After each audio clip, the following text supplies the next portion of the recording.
I'm Rezlar. I'm Frosty. As nobody's really engaged quite yet. Yep. Oh, there we have a bit of. Oh, was that a triple stun for the Mystic? And welcome back to the Value Pack.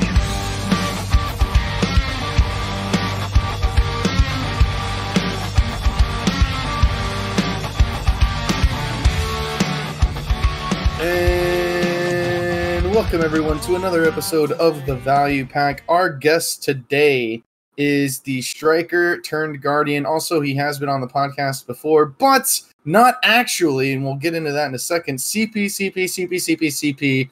Thank you for joining us today, my good sir. Thank you for having me, guys.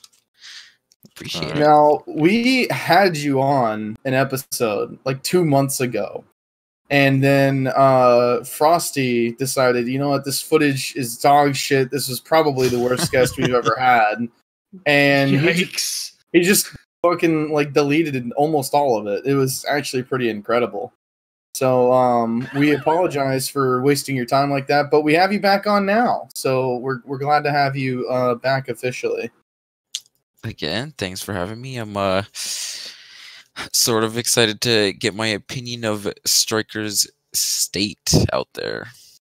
Yeah. Yeah. So actually, what actually happened is super relatable for anyone who's anyone. Frosty's like, I ain't gonna take this line down. No, for anyone who's ever used Discord, we've all run into this problem. So I actually record with push to talk because my ADD doesn't let me do nothing while we record. I have to like grind or be doing something. So my keyboard comes through kind of loud. I'm sure everyone's heard it a million times before. So I use push to talk to try to mitigate that a little bit. And OBS had an update. Random update. I wasn't really paying attention. I have it set to run in administration mode, but the update removed that. So we recorded that whole episode and my voice was just not in it. So there were really, really long pauses and then people answering questions that were never asked. It was super weird. Yeah. I think you should have just posted that. It would have been hilarious for people trying to figure out what was that. In theory, it does sound funny, but when you listen back, it just sounded weird. So You know what you could have done? You could have like tried to figure out what the questions were and then do one of those dub in, yeah, or just like fill it in with like the computer voice. Just you know, patch it in right there. Right, Microsoft Sam, have him in there. Yeah, there you go. CPCP, what do you think of Striker Succession? And we're just chilling right there. It's like, yeah, no, you're right, Frosty. What I'm thinking is it's like not relevant. yeah. It just sounds super weird. It would have been hilarious though. All right, so let's begin with yeah, I'm gonna try my best not to be repetitive last time, so this is authentic and not a scripted piece of shit show, you know? So tell us a little bit about your background, CP, how long you've been playing BDO, how long you've been playing Striker and Guardian, and yeah, your background. Okay, I've been playing BDO for about a little over a year and a half, close to 2 years-ish. Oh, shit, you're just a baby. Steam noob? No, I'm actually not a Steam. I started when, like, about a month before Steam released. About a month or two before Steam released. Okay. I think my first class was actually Maywa, which is kind of funny. I was like a re-roller, like most of new people, just going between Maywa and Witch, and then I made a Striker as an alt because there was a Patrigio event coming out, and you know, I kind of confused contribution points and energy, so I named him CPCPCP. So that's where it comes from. I'm like, what? Yeah. Where does the name even come from? And then I was like in a little baby Node War guild, and there was this Striker who was like always top rank, and I was like, holy shit, dude, I want to do that. So I rolled to Striker and four-headed down until I got good at it. Oh man, I didn't know you played Maywa. That's interesting. Yeah. Yeah, that is a funny joke. So the dude, BDO, stop crashing. Hurts my feels. Dude, I think I got an AFK fish.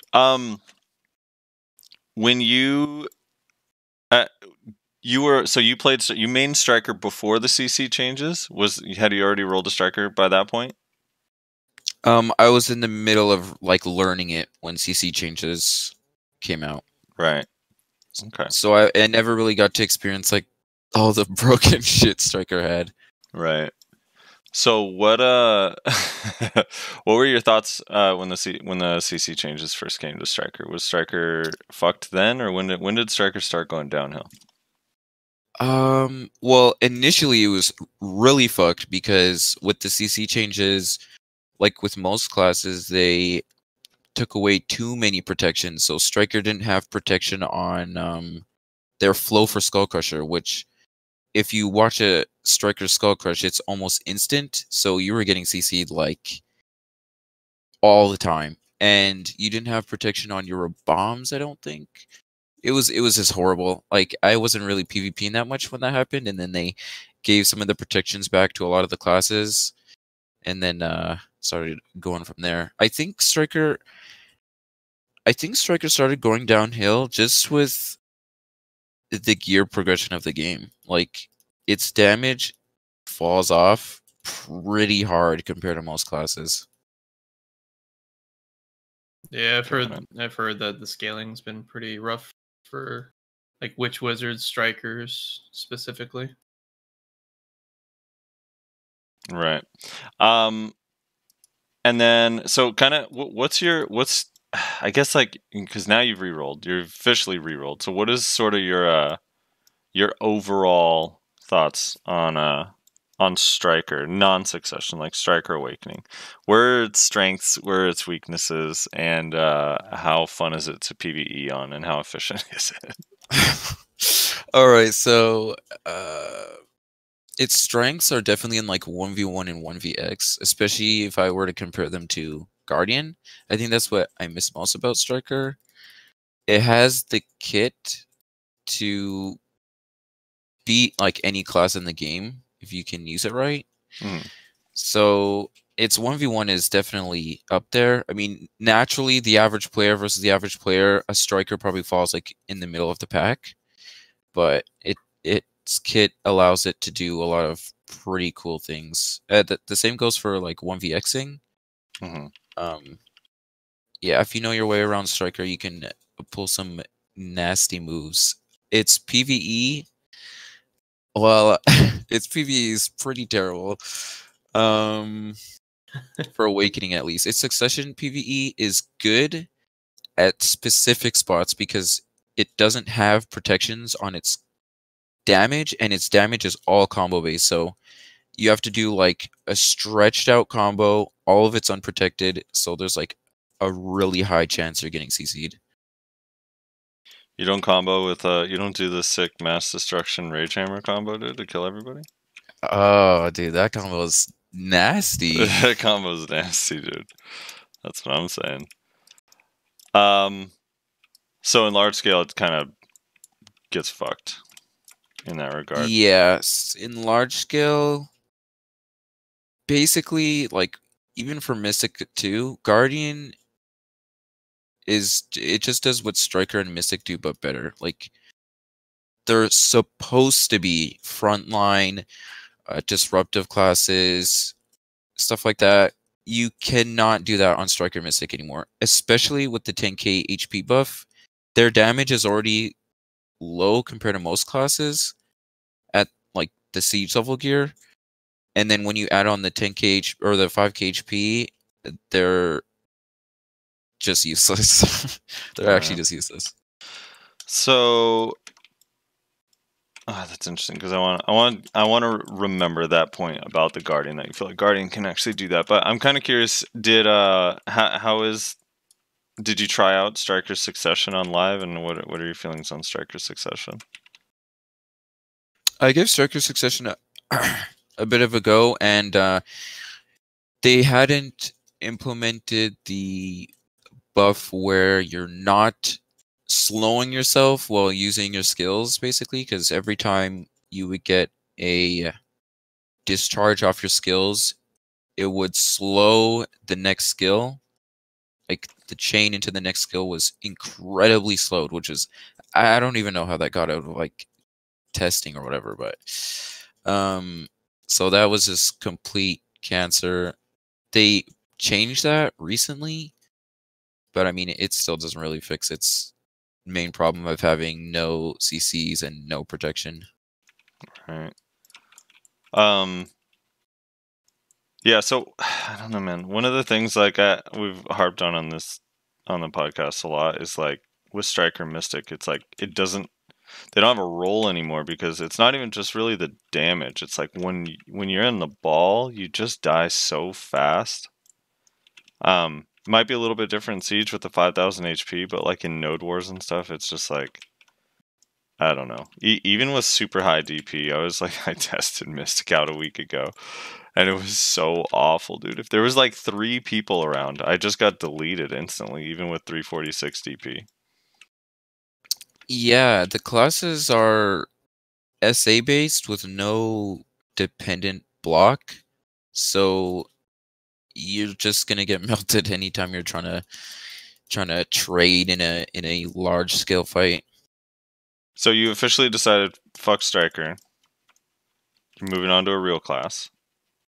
Yeah, so my thought process was Guardian playstyle is like it's not like I'm going from like Sork to Guardian or something like that. So Guardian's playstyle is sort of similar enough to Striker where I can manage playing it while gearing myself up and in the meantime hoping that Striker gets a buff. Right. Dude, I like people with big dreams, dude. I respect it. Yeah. Gotta be hopeful. So the Guardian, I imagine in PvE comparatively has been kind of like a fucking breath of fresh air. Yeah, it's night and day. Like not only is the grind a lot easier, so you can grind for a lot longer, but you get so much more trash. It's like it's kind of ridiculous. Yeah. So did you ever grind Secret? Because I see you in Secret all the time, but did you grind Secret on your Striker? Yeah. And it like obviously Succession wasn't out yet, but I'm not sure if I wasn't comfortable enough on my Striker because my DP was also a bit different than it is now. Mm-hmm. So I was only getting like 3.4k on my Striker versus my Guardian, who is at the moment getting 4.1, 4.2k. So Right. it's a pretty big difference. And how are you able to defend your grind spot if someone comes in and attacks you? How do you do in 1v1s? I mean, I do all right. I haven't really taken the time to learn the class. It's Guardian is basically just a large scale substitute for me right now. It's a grinding large scale substitute. Right. So, because I remember, Rez, when Guardian was first coming out, I remember distinctly you saying, like, well, it relies on frontal guard and has a lot of super armor, so it's just going to jump into a ball and die. But it does seem somehow they mitigated that a little bit, because I know when I run into Strikers, like, they feel so tanky compared to other classes. They are so tanky. Yeah. How what did they do to fix? Like, why does Guardian feel better in large scale for you, CP, comparatively with the same gear or similar gear? I have a sub question for this though. Do you think it's the health regeneration thing that they gave Guardian? Like, do you notice that or like not really? Like with the extra HP, not really, because I mean, if you're not dead, Striker healing is pretty good on their skills if you're trying to heal yourself up as fast as possible. I think the reason Guardian feels so much better in terms of like sustain and tankiness in large scale is because of one, their forward guard is actually insane. Like you can take an insane amount of hits before your guard breaks. It's like it's just having the ability to rely on a Q block and how strong that Q block is, I think, for Guardian. Like Striker has some iframes and whatnot, but I mean if somebody throws a skill and you're S blocking, it's gonna almost get destroyed instantly. It's pretty weak. So I think that's like the main reason Guardian feels so much tankier in large scale. Yeah, I think that's pretty fair because I mean, Succession Warrior is really tanky too because of their block and it's got basically the same treatment, right?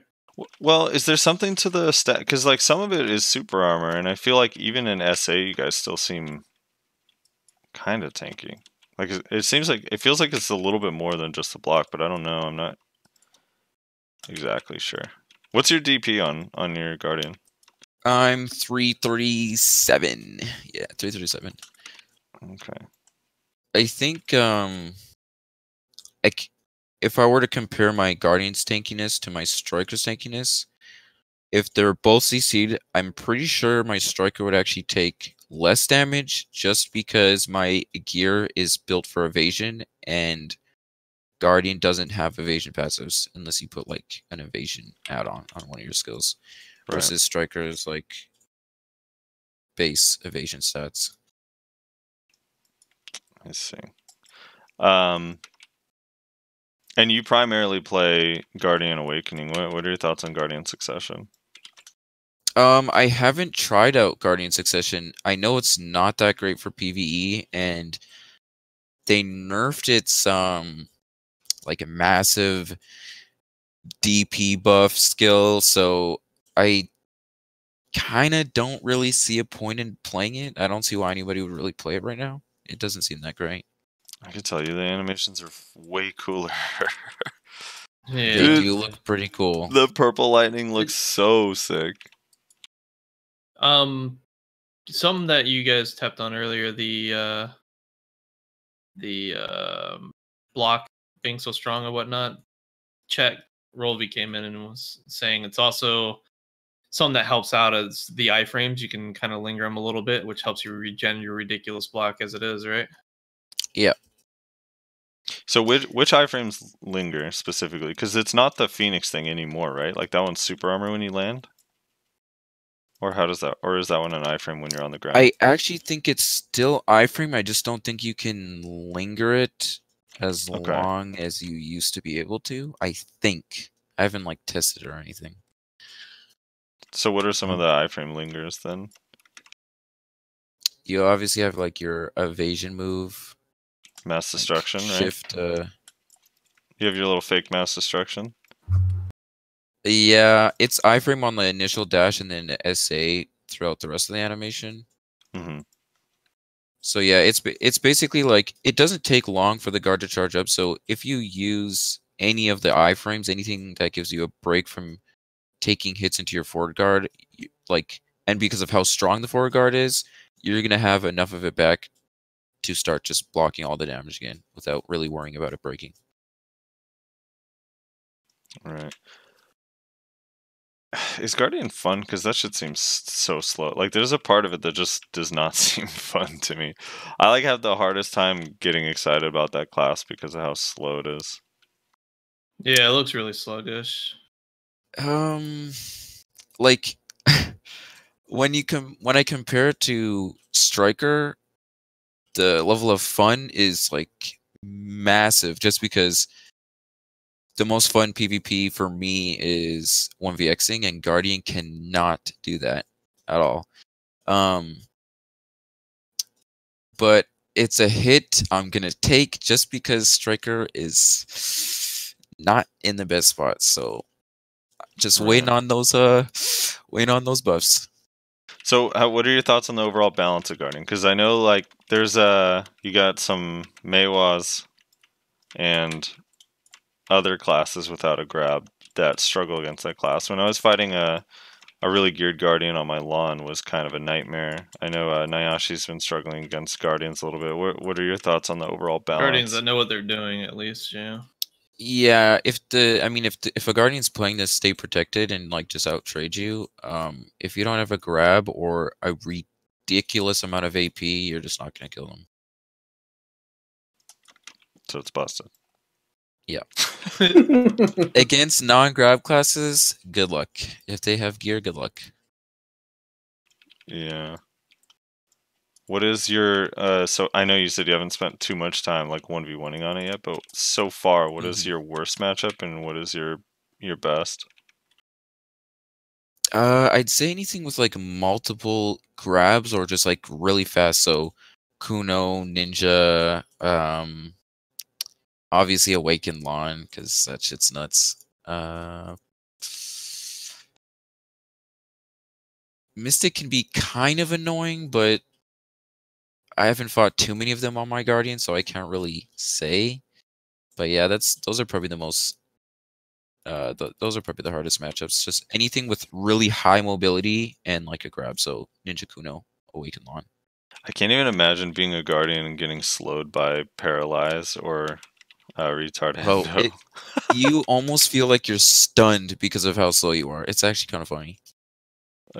Dude, but then you guys slow everyone on every single hit. That shit is... When you don't have a grab... Like, when I was fighting a 1v1 in this Guardian on my lawn, it was like, dude, I'm slowed the entire time. Because I'm trying to, like, fish for a CC, and when I'm nearby, I'm only in super armor, so it's like... I basically have that 30% attack move speed slow on me forever against a Guardian. Yeah, it's pretty unavoidable. Like...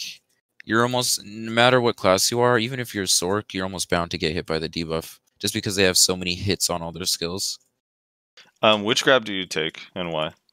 Awakened. I just take Awakened because it brings you from pre-awakening, so if you get a stiff with somebody, like a stiff on somebody with your, I think it's called Disdain, and you E-grab, it just takes you straight to Awakening, and you can just go from there. And usually you're only going to take like a Shift F and a Shift R&B to kill them after that.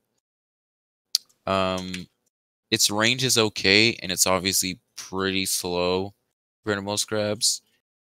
But I think overall it's better, without a doubt. Alright.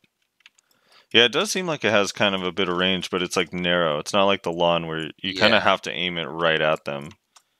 You definitely do, yeah. I think even when you compare it to all the other grabs, I think it actually has the most narrow I don't know what you want, like cone to aim it versus like striker grab. If you're playing striker and you grab, 45 degrees off the person, you're still gonna grab them. But with Guardian, that doesn't happen. Does it have any grapple penetration? Ignore grapple is on the class.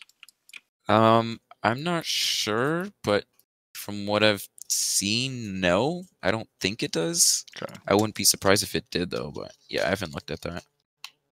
I haven't heard anything about that, but who knows? Why not? Let's just stack it up. Rez, have you fought any Guardians?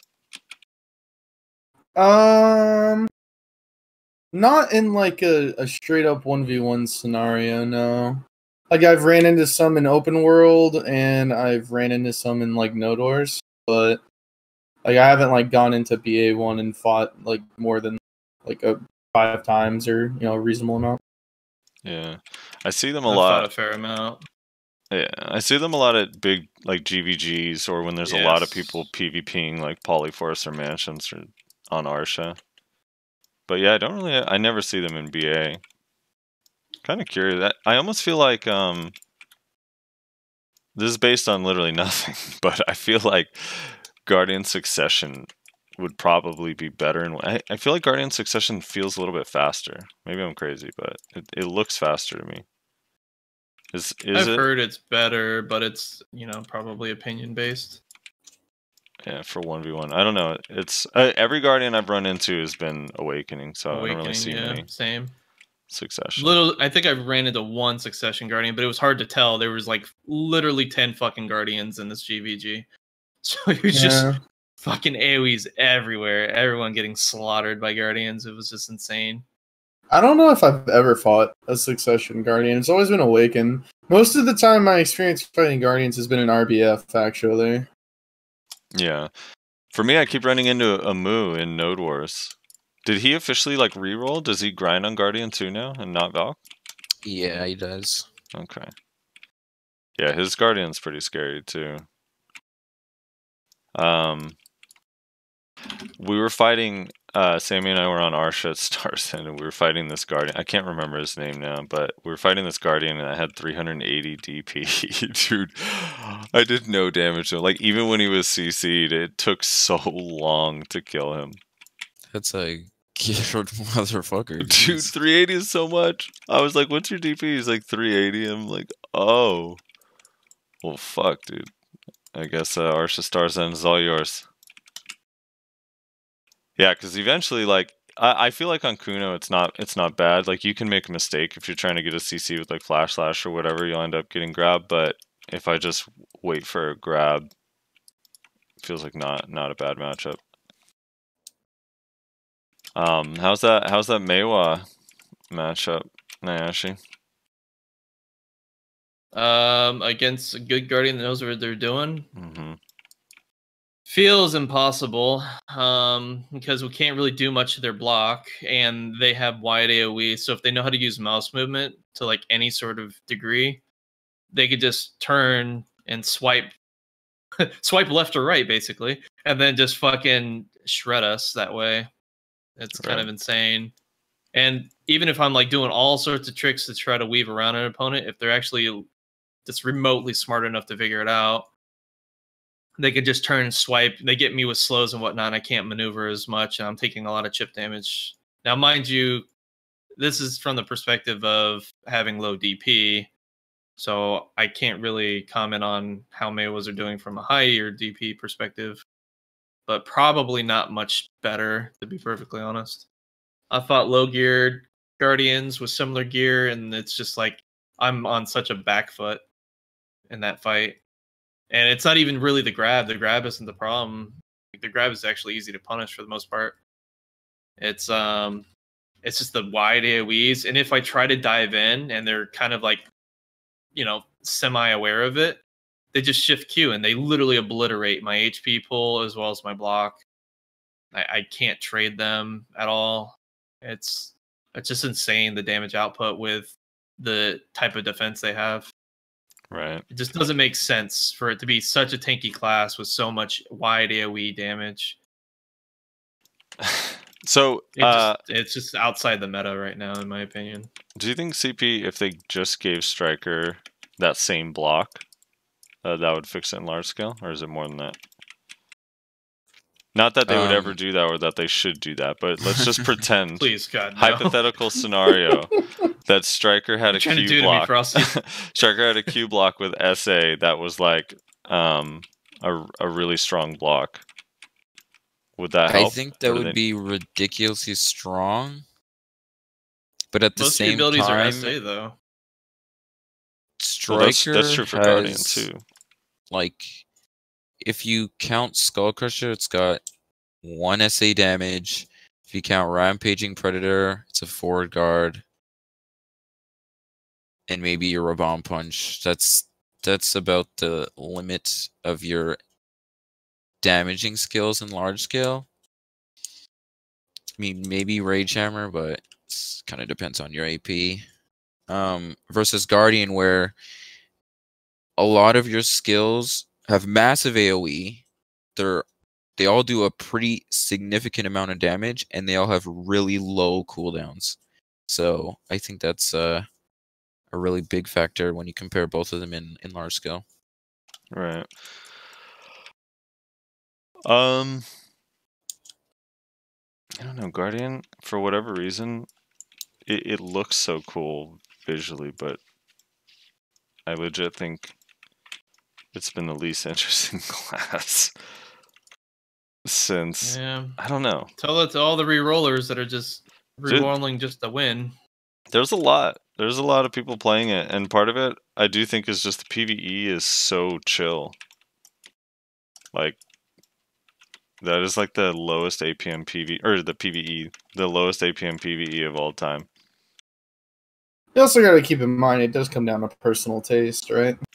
Yeah, and we've been kind of starved for like the big lumbering axe style class in this game for a long time. Like Warrior, that's kind of the closest as far as visual, is like a really fast class. It doesn't really play that role. So the slow, like hard hitting, I think I'd be more into it if it was a hammer. giant hammer. I mean, would be dope. I wouldn't mind so much as long as they had some amount of openings. Like, it just doesn't feel like they really have openings exploitable because of their low cooldowns that CPC was talking about. They could just get right back into whatever they need, and outside of that, they just go into their massive wall block, which has super armor in the back, so you can't really punish it. Then See, if you're this too does- close, you just shift Q, back them off, or grab them if they're overcommitted. This does just go to show the discrepancy between grab classes and non-grab classes, because like you guys are like Nayashe and Frosty, you guys are like, dude, like Guardian is like really fucking insane, like there's nothing you can do, and meanwhile I'm just sitting here like I haven't really had any trouble with the Guardian yet, really. Yeah, multiple grab classes don't have issues with Guardians. Yeah, I mean, in this situation, because I think the Guardian in its current state is the closest thing we've had to what it felt like fighting like Lingering Warrior and Valk from back in the day, you know? Because it's just like, dang, man, like there's... Yeah, it's just, how do you get through that, basically, is the problem. Not saying Which it's you that have to make them good, overextend, and a smart player just won't overextend. Because, like, on Lawn, like, I mean, it has bad matchups, but none of it are really, outside of the Guardian, none of them are, like, feel like Lawn Succession specifically, since Lawn Suck doesn't have a grab, none of them felt bad because of the Lawn not having a grab. The only one that feels that way is the Guardian. Like, I don't feel that way against Warrior or Valk on Lawn, so... And it's kind of unique, because Guardian has just the way it works. Yeah, I don't know. You know what? The other thing that bothers me most about the Guardian is that the Dandy skin for the axe is way better than the actual Pearl skin. Like, way, way better. I think the Pearl skin on the axes looks so bad. Like the Awakened one. Oh yeah, that's the question. How do you pronounce that weapon's name, CP? I have no idea. I've never heard anyone say it out loud, and I'm like, I guess like the easiest way is just say Jordan, but then it has the accent mark, so I'm like, I don't know. I looked the word up, and it's not one, so there's that. Or if it is, I don't know what language. Yeah, it's just made up. It's, I don't know. Fucking X. How's mobility on the class? Like, if you need to escape, do you feel like you can escape people or chase someone down? To a point. If they have like really consistent movement, then you're probably not going to catch them. Just because Infernal Nemesis has such a high CD. Your charge has a pretty low CD, but you kind of slow down at the end of it a little bit unless you change it into another skill. So it's like if you're trying to go from point A to point B, it's pretty good, but it's definitely no Musa Mewa anything like right, that. dude. That's what I've been saying. Those classes are so busted. I'm glad that's. I hate you. I'm glad that's out there now. You know. What about like as an oh shit button? Like if you dive into a ball, you go get a kill or two, but then like the ball, your guild's ball is losing. Do you have a way to get out? If you dive in with Infernal Nemesis, you're probably just gonna die because you can't turn around and charge away because there's only a forward guard. So yeah, if you engage without Infernal Nemesis, you can get out pretty reliably if your ball starts getting shit on. Right. But if you go in with it, then there's like no way you're getting out. Okay. Have you fought a Tamer? I imagine that's a nightmare matchup for a Guardian. I have not, actually. Sweet little Tamers. I don't know. Is there anything else about Guardian you guys want to talk about? Do you think you're getting Rabam skills? Shy just got some on Global Labs. Do you think Guardian's ever gonna get them?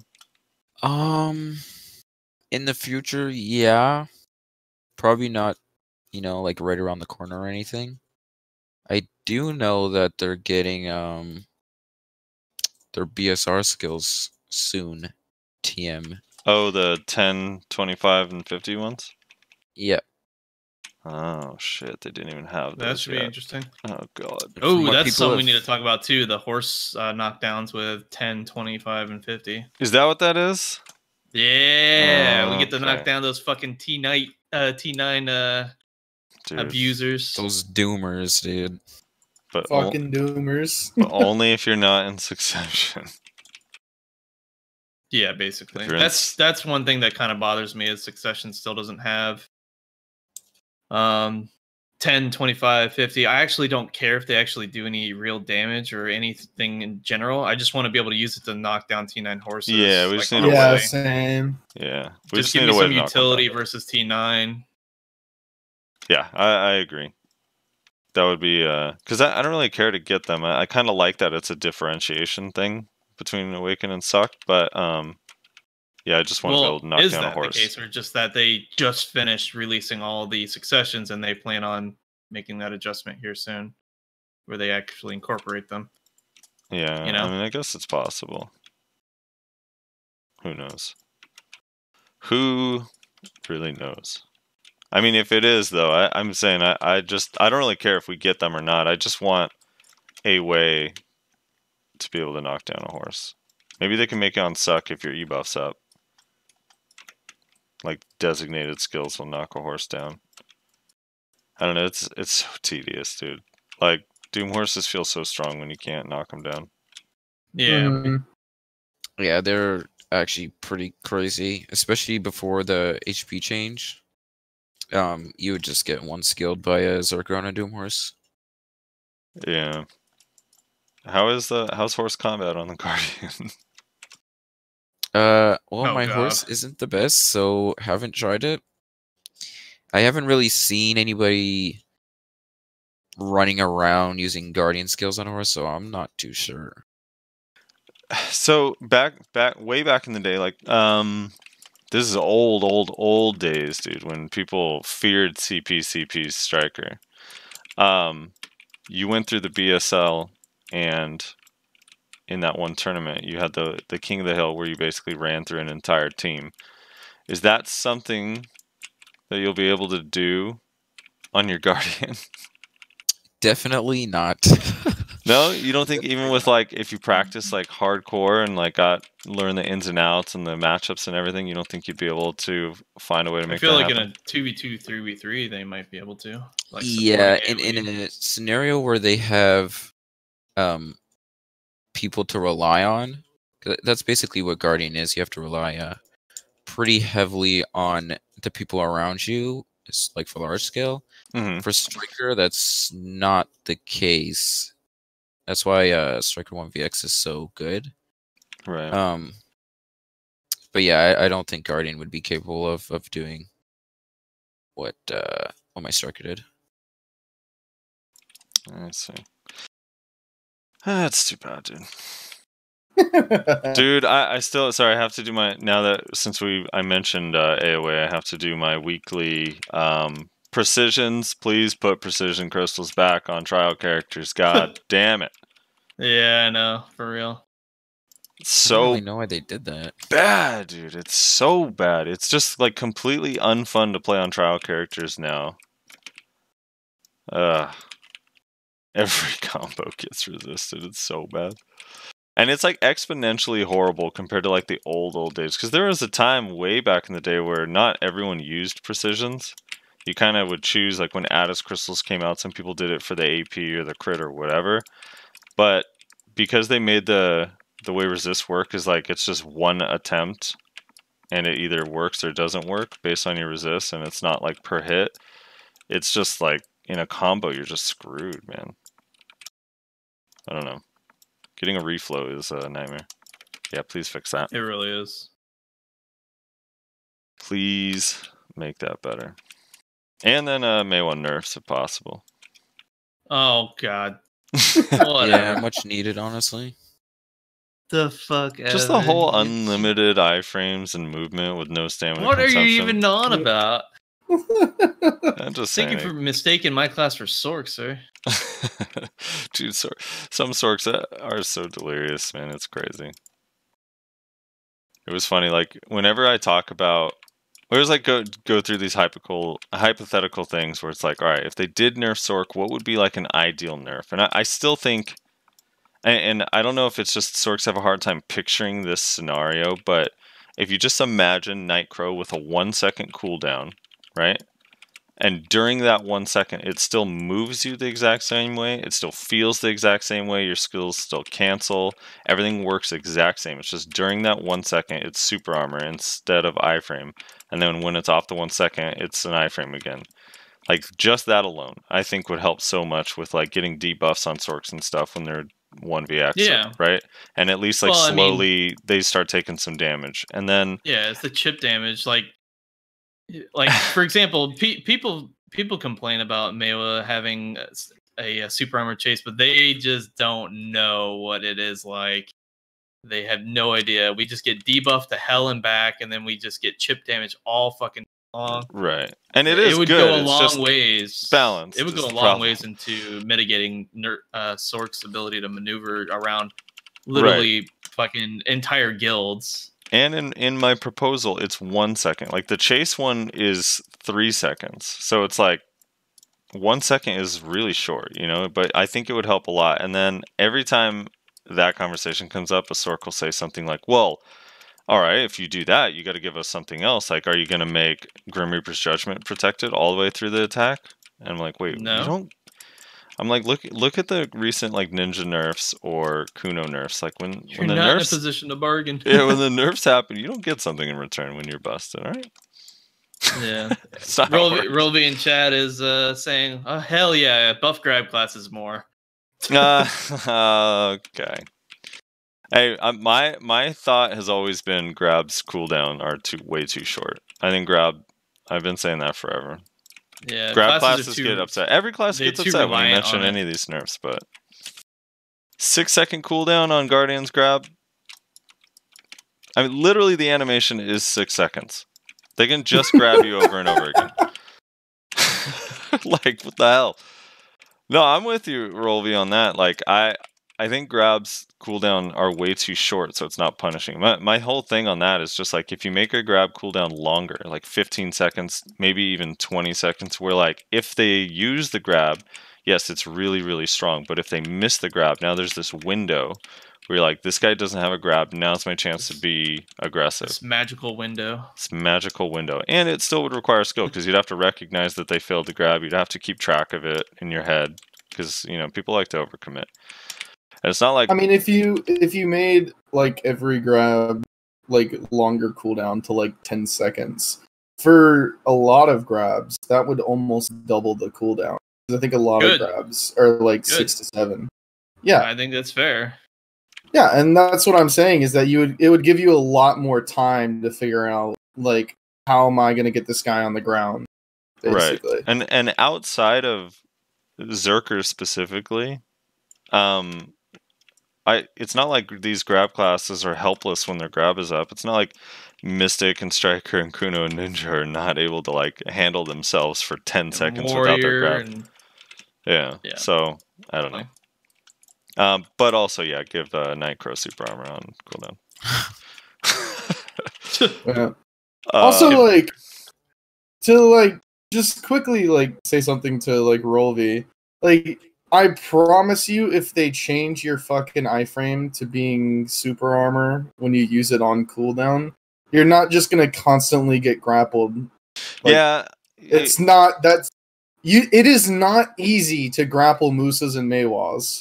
It's possible and it happens, but it's not easy. Well, think of it more like, I think a better analogy would be Kuno and Ninja, who have a 1 second cooldown on Ghost Step and can't even use it in between. Like, it's not easy to grapple classes that can move the way Sork, Ninja, and Kuno can move, even if there was super armor on this, you know, the way it worked, like I said. Fucking Block Jump's like, you know what? Better yet, let's just skip all this and delete Sork out of the game entirely and be done with it, you know? Dude, like, Sork... why go through all this hassle? There's obviously going to be a lot of complaints. If we just delete Sork, we can skip all that. Solve everything. No, Sork is too iconic, man. I love Sork too much. I think we should there's delete... been too much PTSD to stop now. I mean, just keep it going. I think we should delete every single class except for Shy, and then we all just have to play Shy. Oh God. Oh, the Papu. We have to like. We're The literally Papu. just Shy avatars that go to the Papu Island to fight. That's our PvP. Dude, they should change because jail's like kind of, it's kind of getting long in the tooth. Like when you kill someone, you end up in jail. The new jail should just be that it sends you to Papu Island. You have to play that shitty game. Oh God. Kind of like how what is that? COD's Gulag. version of the damn arena. Battle Where you Royale? have to like you get a second chance, you get stuck in a Yeah, you get Oh, sent to the bathroom and you have to kill. gulag. Yeah. That's a kind of Yeah. interesting thing. That's an interesting mechanic. Yeah, you like fist fight, right? Or you get a random weapon. You get a random weapon. Yeah. You get sent to the gulag, you get a random weapon, whoever kills the other person gets a second life. Dude, I was so excited to hear that battle royales are still coming out in full force, man. May the age of battle royales never die. Isn't it kind of weird how we moved out of the age of like MOBAs and into the age of BRs? Because like I would say for quite a while there, in like the mid to late 2000s and like the early to mid 2010s, it really was like the age of MOBAs. Like League became popular and everyone was trying to capitalize on it. I think it's more like 2000 from like 2010 on, but yeah, I agree. Yeah, it's crazy. And I actually thought, that's why I'm saying it's interesting with the Call of Duty thing, because I kind of thought we were already getting out of the age of BRs, but I guess not, because that one's so popular. They did a really good job with it, so they deserve credit, but it's like, I'm like, oh no, not more BRs. Dude, and then that one game you had me try, Spellbreak, has like completely shifted gears. I don't even think they're a BR anymore. They like have like a campaign and shit. I still see their emails. I saw something. I saw like a news article that said that they drastically changed how the game was played, but I haven't actually checked it out. Yeah, they need to make it just an MMO, dude. Those style graphics are fun, and the skills and how free you feel. And the combat is really nice as well. Yeah. That game's just fun. It's just the only aspect that I didn't like was literally the BR aspect. Like, yeah, it's like, damn it, if this wasn't a BR. I'm not a huge fan of BRs in all honesty. I think the only BR I've played a lot and actually enjoyed playing, ironically, was fucking Shadow Arena. Oh no. Yeah, but if it didn't give you memfrags, you wouldn't have played it, dude. Come on. Correct. Yeah. The only reason with the boys was fun. Yeah. Yeah, Shadow Arena was crazy. Anything else on Guardian before we move on? Give us just your overall consensus on Guardian. Good, bad class, you recommend it? Is it a hard class to play? I'd say brain dead busted class. That's my overall view. Yikes. You could still tell It's official. His bitter striker inside lives on. Yeah, just my striker, dude, please. What kind of striker buff do you want? Give me an exact patch note. Like you wake up, you look at Global Labs on a Friday morning, and you see striker changes. What exactly are they changing? Where you're like, dude, that's what we needed. More damage. Maybe not so much at the early levels because striker is really strong around soft cap, but like against other soft caps, obviously. But in the later stages of gear, it just falls off so hard compared to all the other classes. So I don't know, some scaling of some sort. Like I was saying that, I mean, a lot of strikers would disagree because that's probably why they play Awakening, but I wouldn't mind if they just took away everything from the clones and they were just aesthetic and they just gave the clone damage straight to the skills that send out clones. Like anything that just helps its scaling and base damage, dude, I would be so happy. Right. Almost make it more like the WizWitch flows where it's just like kind of an animation. Yeah. Yeah. Yeah, I could see that. But I don't think that that's the issue, honestly. I think like people get hung up on the clones because I think they think that the clones are supposed to be doing a ton of damage, but it's more just like if they just went through and touched everything that wasn't named leg drop and like buffed the damage percentage on it, I think would be fine. And they don't even have to change the clones how they work, to be honest. People get it's so funny too, because like I see people that complain about striking, like, dude, the clones have 100% accuracy, they hit so hard, and it's like, have you ever actually just like let a striker throw all his clones up and you just walk into the clones? They don't really do damage. They like basically are just aesthetics. Like, yeah, it's kind of it's a little tragic, but you know, it's a little tragic. Yeah, they could buff some damage, I could see, but just not like drop. Like here's what keeps happening, man. Like Musa buffs, like, and I'm not even really opposed to Musa getting buffed, but like they buff Crust Crusher. Like it's so weird. It's like the one skill that Musas are happy with. Yeah. That's my fear. They're like, all right, we heard Striker's feedback. You guys don't have enough damage, so we took leg drops damage and doubled it. Yeah, I right. would be so happy. Jesus. Yeah, it's like buff the But ones does that that are not really used. like solve any issues?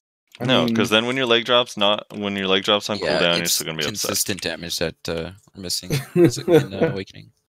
Right.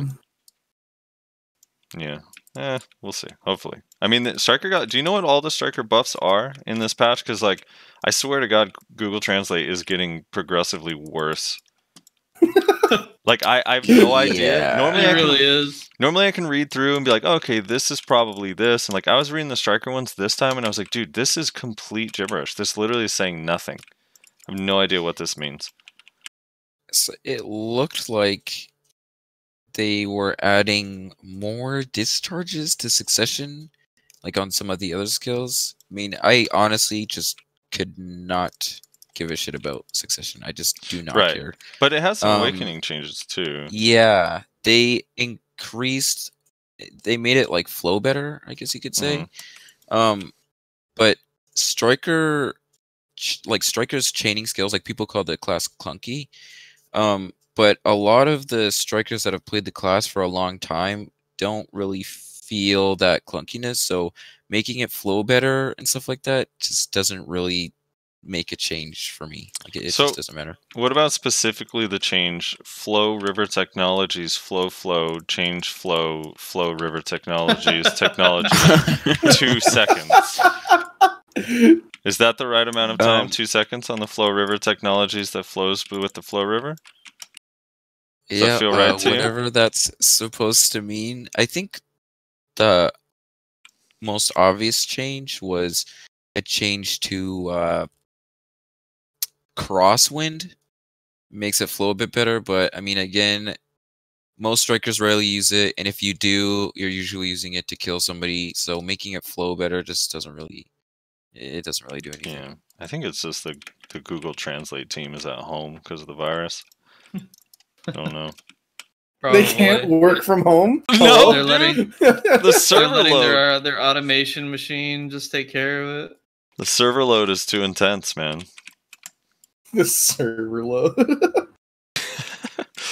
I don't know, dude. I read that translation. I was like, dude, I'm not even gonna read the global app notes anymore. This is so bad now. They like have just given up on even trying to translate this. You need a pocket Korean to help translate for you. See, dude, you can't say that on live television. You can't say pocket Korean. But I literally get a Korean to help translate for it. Get a Korean? They're not property. Actually. Yikes, dude. Florida man strikes again. Fucking Maywas, dude. What the fuck? All right. Let's move on here. Hold on. Let me look at the topic list. So, poor strikers, dude. I think the thing that's so sad to me about Succession, Striker, and Mystic is like even if they weren't very good, which they're both not. I think they're both pretty bad. Like you can make them work in PvE, but outside of that, I don't like them. But they're not even fun. They didn't even make them fun. Like even if it was bad, but it felt really fun, would be one thing. But it's like it's not even fun. Yeah, I mean, I don't know. I feel like a lot of the strikers that say Succession looks cool or whatever, just I don't know, dude. Blue particles flying is amazing. I guess it's yeah, it's pretty boring. Yeah. Okay. Sometimes that's all that matters. Sometimes it's all. Wait, is Striker Succession blue particles? Yeah, their That was- discharges. Dude, their Kamehameha Just like is their pretty main damage impressive. is blue. Yeah. Well, that's the thing too. Is like there's only one skill, but on Mystic Succession, the new Rage Hammer animation is so fucking nice, and the skill is so bad with not having bound. It's like absurdly terrible. Still not But- sure why they did that, but you know, Eh. the devs are. Dude, scissor Well, kick one. The scissor kick one is the most funny to me because they removed.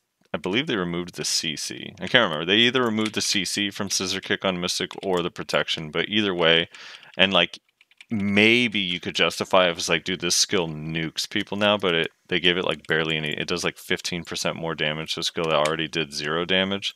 So it's like, why is the CC? Why?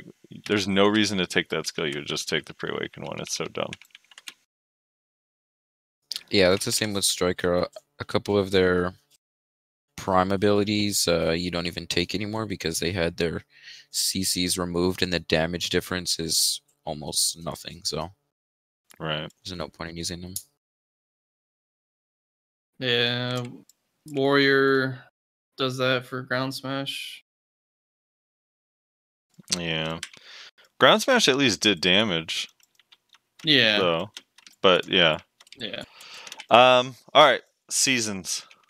Someone help me out with this one. What do we know about seasons? Who wants to volunteer and talk about everything they know? What do you know about seasons? I'm still not 100% sure on how it all works. Okay. Yeah. I Honestly, haven't really done too much research, and ever since it was released, the information I know is relative to what the Reddit threads were saying Right. and what So- I've known before. So this is what it looks like. It's a season is going to be 3 months. You start from scratch.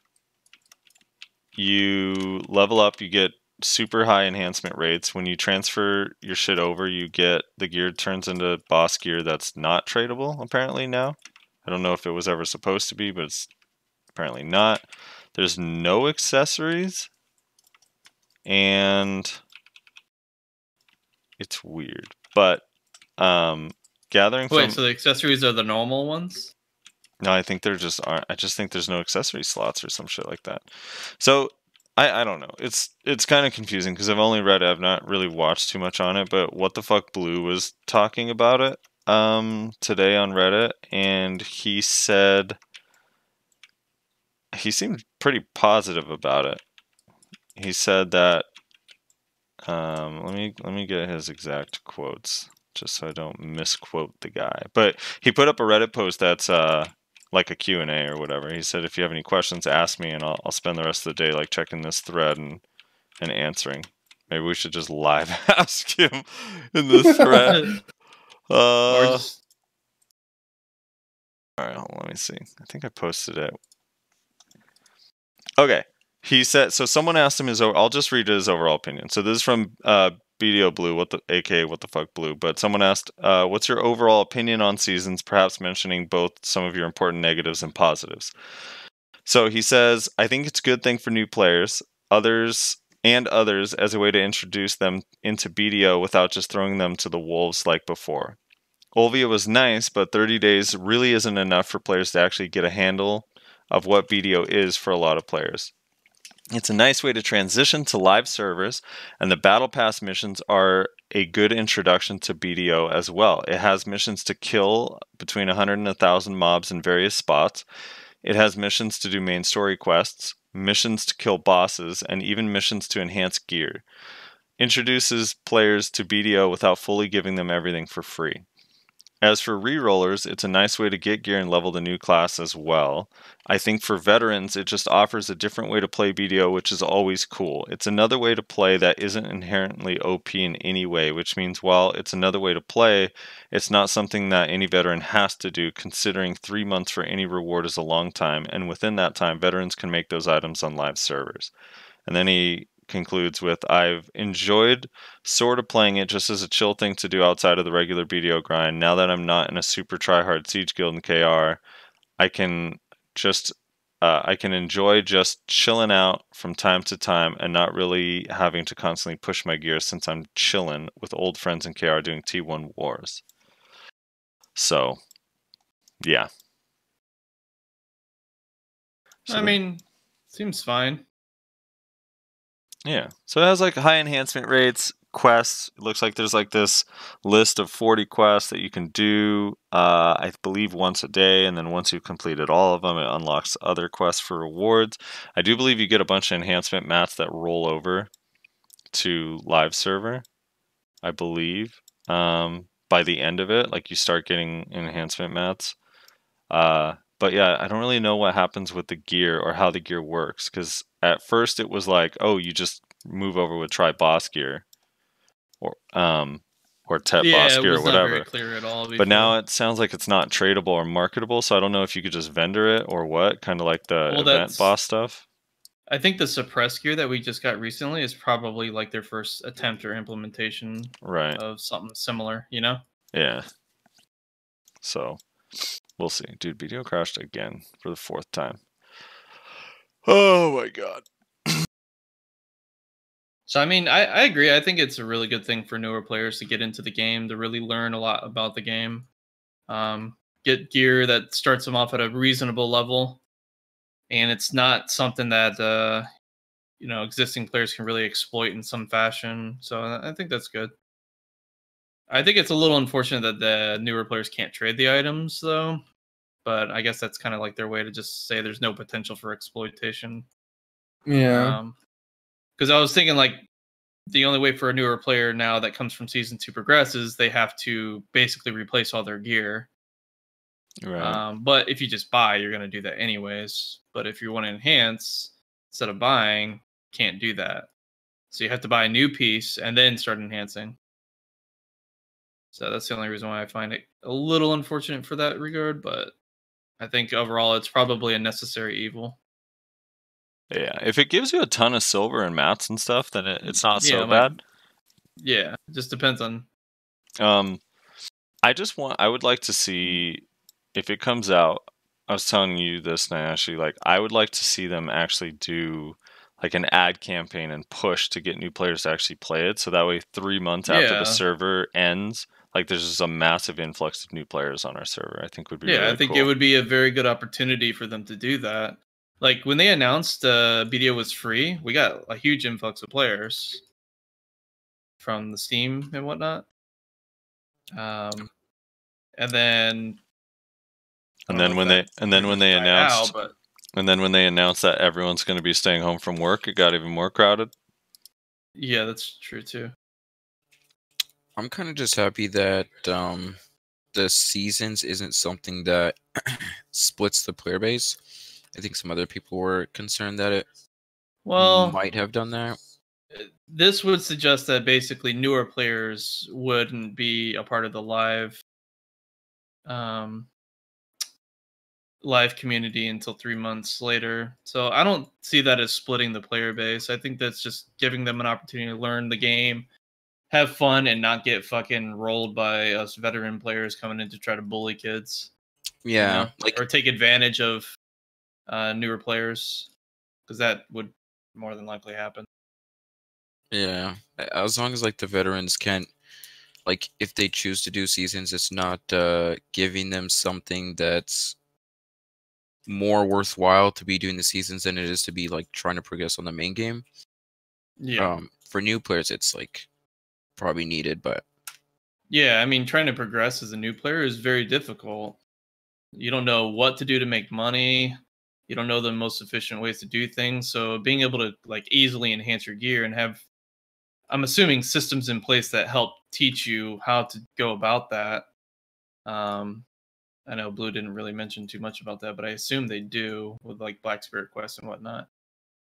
Then that would really help out a newer player kind of get caught up to speed on what they need to be doing and focusing on to help transition them over.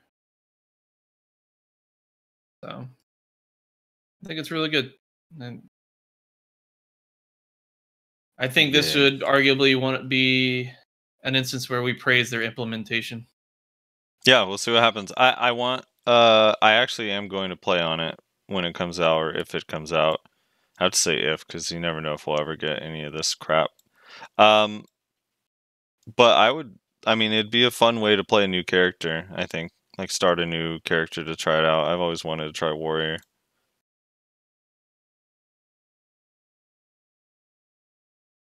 Alright. You mean re-roll again? No. No, not re-roll will you again. Will you try it's a season Meiwa for me? I don't really like being flavor of the month. What? What are you even talking about? Yeah, it's not my thing. Wait, wouldn't it arguably be flavor of the season now? Flavor of the season. Flavor? Yeah, I wonder if there's gonna be like a meta for like seasonal flavor. You don't want to play like this class because this class is like X or Y or whatever. You know what I'm saying? Yeah. Yeah. I don't know. I want there are other classes I want to try. But like I want to try out Valsuck. No PvP on it though. Yeah, I mean it is kind of sad that it doesn't have PvP on it, but I think that's so that players focus on getting involved with the world, the systems, and whatnot. PvP, which a lot of people have said before, PvP seems to be a smaller percentage of what people do. I'm kind of confused as to how that is, but I think they want these seasons to be a way for people to get engaged with the game and the world in general, rather than PvP, which I think is fair. PvP is something you can always jump into, but learning more about the world of the game is, takes a lot of time and investment. So if you have people just focusing that outright, then they can get a better understanding of the mechanics of the game, learn how to be efficient in the game so that when they're brought over to live, they're not completely and utterly confused on what to do. Plus, they still have access to live servers, right? They can still bring their seasonal character over to live. So if they wanted to that one I don't know. I don't know how that works. That's what they originally said in the patch notes. Yeah, I'm not too sure. There might be something. Early PvP hopefully. ends up driving people away. It's not fun for new players to get one shot. Yeah, that's basically kind of what I was leading into as well. Newer players aren't going to know what to do, so they're going to get easily punished by people that do know what they're doing, regardless of the gear. They're just going to get discouraged. Quitters. Break a monitor, Break a monitor. I think it's less fun for old players to get one shot. Yeah, but that's... I would say that's more of the Pepega old players. Can we take a moment to talk about how RNG carried Nayashe's been in the last 2 weeks? Publicly? Oh my god. Here we go. Alright, so 2 Garmoth hearts. Was it back-to-back, or was it Garmoth? It was within 1 week. It was 3... I got 2 out of 3 Garmoths from Garmoth runs. Right. And then I tapped all the way through a base to try Distortion Earring, and then I just tapped a Tet Tungrad or a Tet Ogre like literally yesterday. Just bought a tribe, bought a base, tapped it on a 119 stack. Easy. I was feeling it, man. I felt it, and it felt good.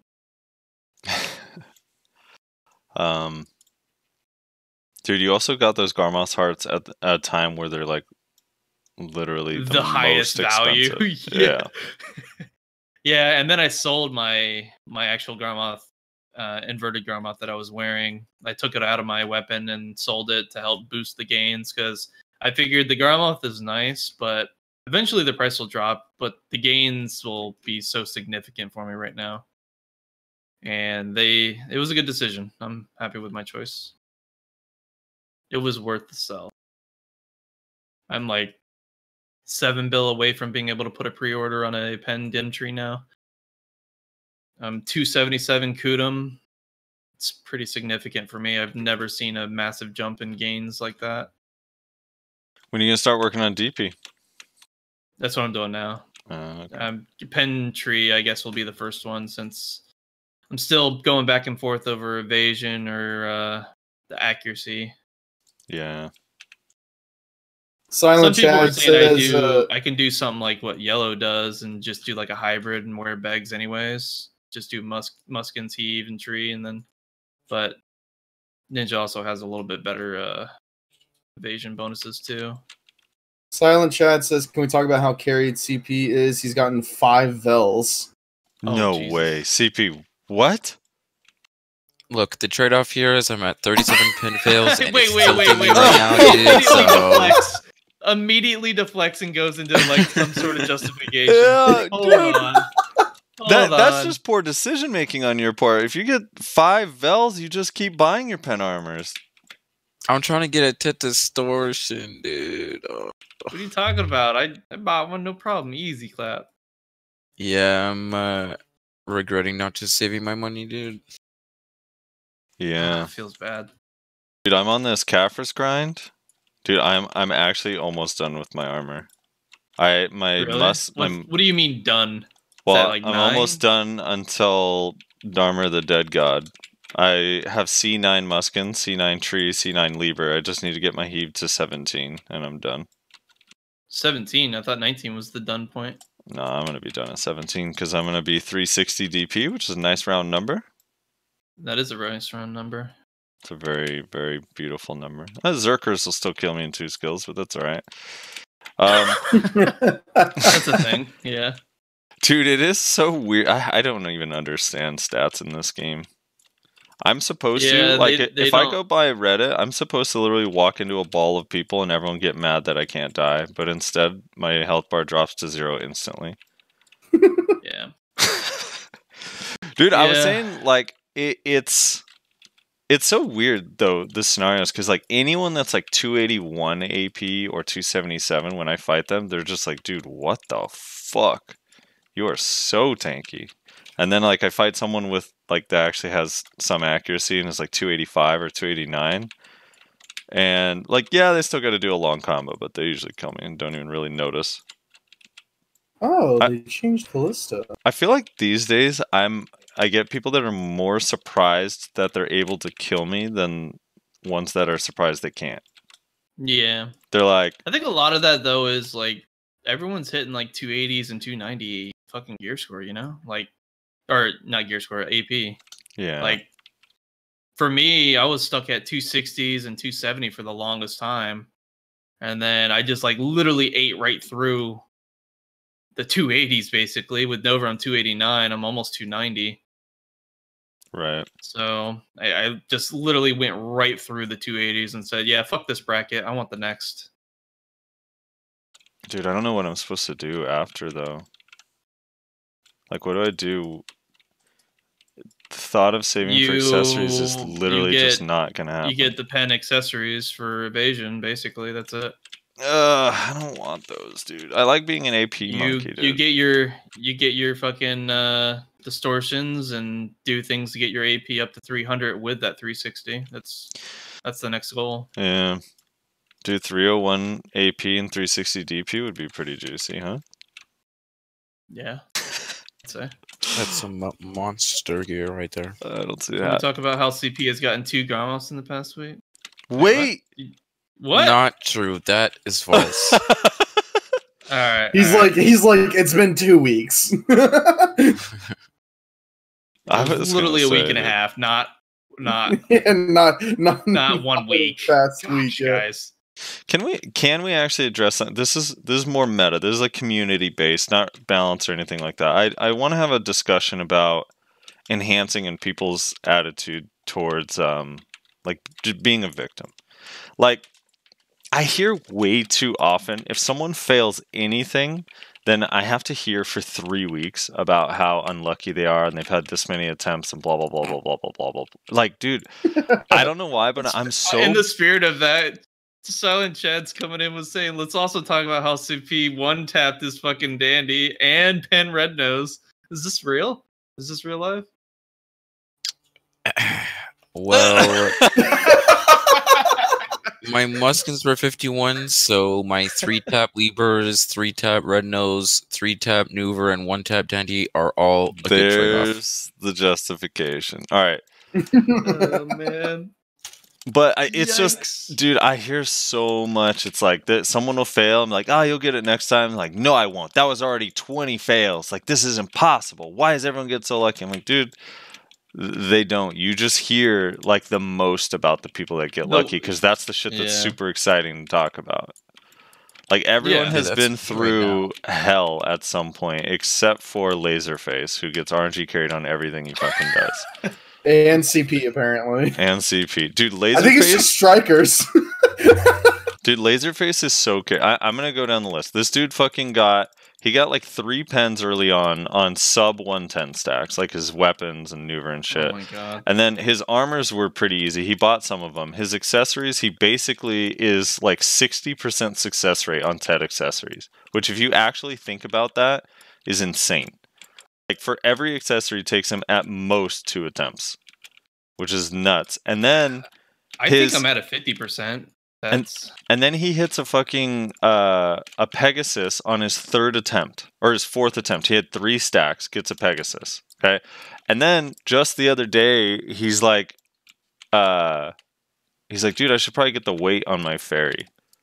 Like, I need to start rolling that. You know, like, that shit's like the biggest scam or whatever. You need like 4 of the fucking item, and it's like 250 pearls each. This dude, the first attempt, he rolls something, he gets level 2 breath, and then he's like, nope, let's go again. And then Feathery Steps 5, second roll. I got pretty carried on my ferry too, actually. I only did 1 reroll, and I got 5 cheer and 5 ferry, or 5 feather.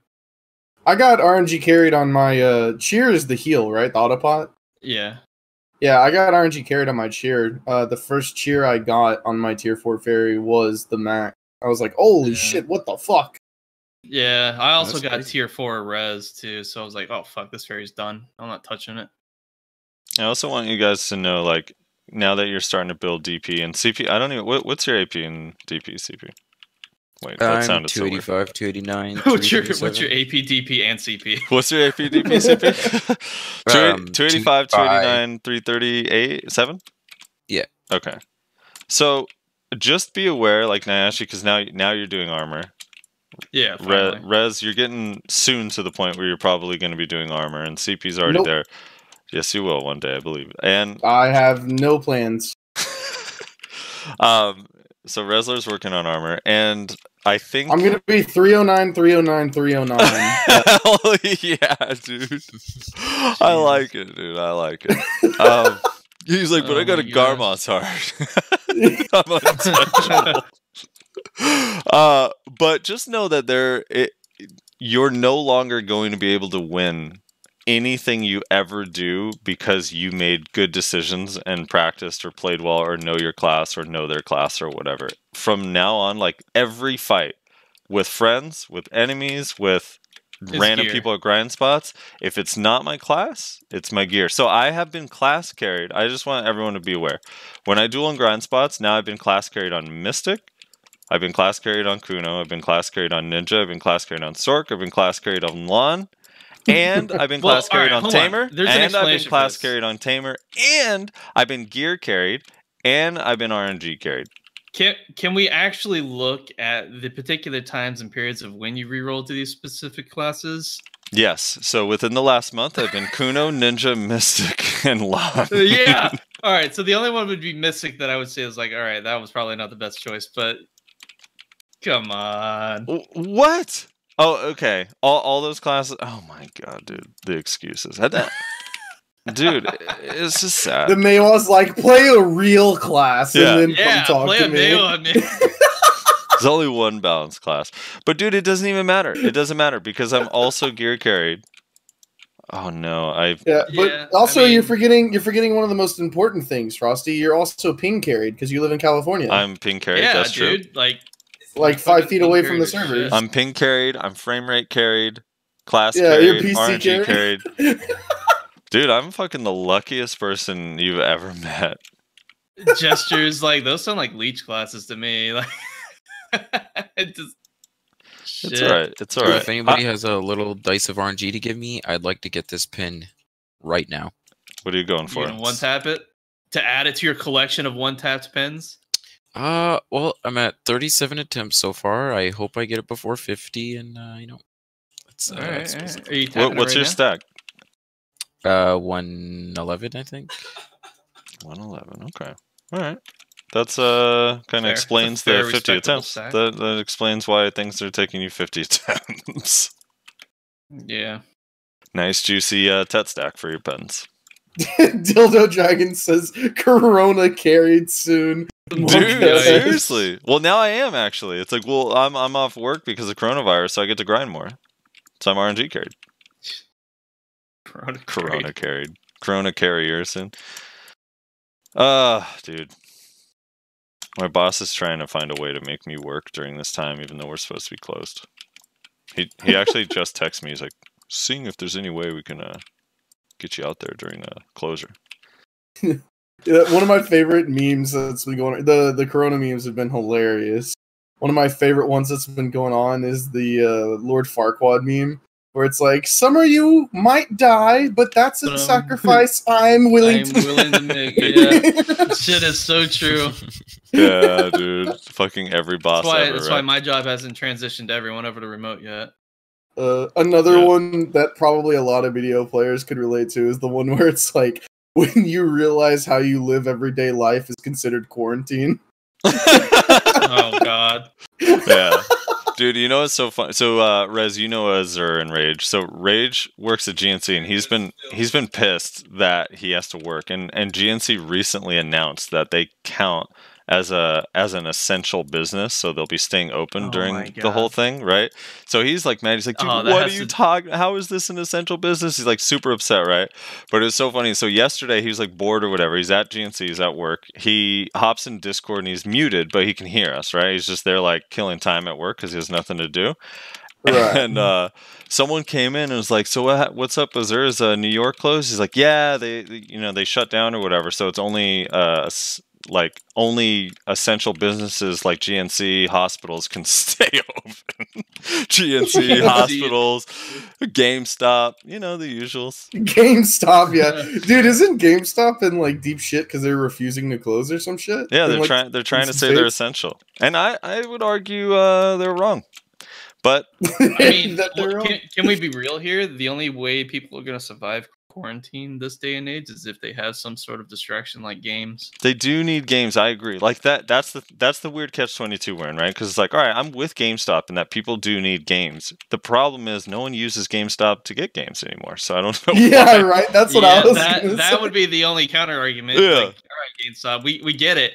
You're making a valid point here. It's just no one goes to you. And while GameStop is right, we do need games to survive. They are wrong in that we need GameStop to get games. So, isn't that hilarious that like 5 years ago you would have said like, well, no, maybe GameStop needs to stay open so that even if like a lot of people play on PC, like there are a lot of console players that need to go buy their games at the store. But now, like there's so many games on console that you just download. Yeah. Yeah. It's basically a shitty computer. Like, what the fuck? Right. Well, it's like Microsoft and Sony. They're like, why do we need the middlemen? Let's just put it on our fucking servers and they can download it. Done, easy. I'm not gonna lie though, I do miss the NBA. This is the best part of the NBA season too. Like this point in the year, and there's nothing, and it's sad, dude. And there's no baseball or football or anything, so it's like weird ghost town void. Weird ghost town. It's interesting that I'm getting a lot of console players in my my stream these days because Meiwa just got released this week, I think, during the coronavirus. It's a little interesting. Yeah. And she was literally the last class besides Guardian to be released on console. Would you say it's as toxic as coronavirus? I'd say it's toxic. The fact that they waited so long to release her, and the only time they release her is during a pandemic. Meiwa got released? Are you sure? Like what? Do you mean Meiwa Awakening or Meiwa Succession? No, Meiwa period. They released her with her pre-awakening and her awakening in console. I think it's I'm double checking your work right now. Hold on. Peer review. That's what the fucking viewers are coming in telling me that it was released this week. And Meiwa is Corona-chan confirmed. They released Meiwa last. Yep. Oh yeah, look Apparently. at that. 3 days ago. New Meiwa class. All right, let's hear this description. Oh my god, the fucking trailer, it triggers me. But go on with the description. Don't let it trigger you. Right? Oh, it triggers me so bad. Find the more about this character here. Here we go. Meiwa level up event. The elegant master of the blade, Meiwa, has finally arrived to Black Desert Online. They don't have any description. Normally they put a cool description that's completely false. Where is Well, they decided to skip the lies because they know that it's just not true. Dude, on console they get a fine accessory box for getting level 58. That's pretty impressive. Dude, Meiwa's gonna ruin that server, dude. That's the death of console. I'm serious. What are you talking because about? they're gonna have to. Everyone who rolls to Meiwa, all their friends are gonna have to sit there and listen to the complaining and the whine. Yeah, it's the beginning of the complainers. Oh my Feels god, bad, man. shit! Is This is how the DK out? coronavirus Is spread. DK out on console yet? I Because know, if not, right? this is going to be unprecedented. You know, it's only after you guys asked me to be on permanently that the coronavirus actually started becoming a thing. You know, I think there is some sort of weird connection. It's true. Let's talk about the boss event. Did you guys get your boss gear? Yeah. Did Well, you hold finish on. all of them? Before we get into that, Yep. I gotta say it. Oh. That trailer for the Meiwa for console. All right. Oh Should my god! we watch it? Please. All right. Hold on. Let me kill this It's little nothing but auto attacks. Is Every it once in a while you actually? see a skill ability, but there's like auto attacks everywhere. It's just so triggering. I can't handle it. Can't. Well, This is why they don't buff anything in this class. They're like, oh yeah, her swings are really wide. Like, yeah, shit. Meiwa can Mobs run don't stand a faster than the chance. people trying to quarantine them. Oh my right, here we go. god. all right, we're playing it now. Ooh, I like the All right, spring hold on, theme. hold on. I'm gonna watch it. I'm gonna watch it. Hold on. This is worth. All right, that was Divider. Ooh, I like she CC'd the next pack of mobs. Tornado. A lot of slashes and dude, Meiwa's busted. Notice during all this, Where she's are not you getting not- CC'd at all, and she's floating and CCing everybody. Yeah, it's pretty Oh my broken. God. Perfect. It's pretty broken. Dude, they can't release this in this state. I hate all of you. You have to admit, Meiwa is actually one of the best classes at Abandoned Iron Mine. abandoned iron mine. Abandoned Iron Mine. Dude, that outfit is sick. What outfit is that at the 52nd That's the one I mark? have. Dude, the color is that the 52nd? stock Oh, hold color? on. The blue looks really I'll cool. tell you in a second. Dude, her awakening is so cool. It is. I just wish it was relevant. You know, I still implore you to play Striker and Mystic. I want you to play Striker and Mystic, Nayashe, and then go into a Node War. Or a Siege. Like against comparable guilds.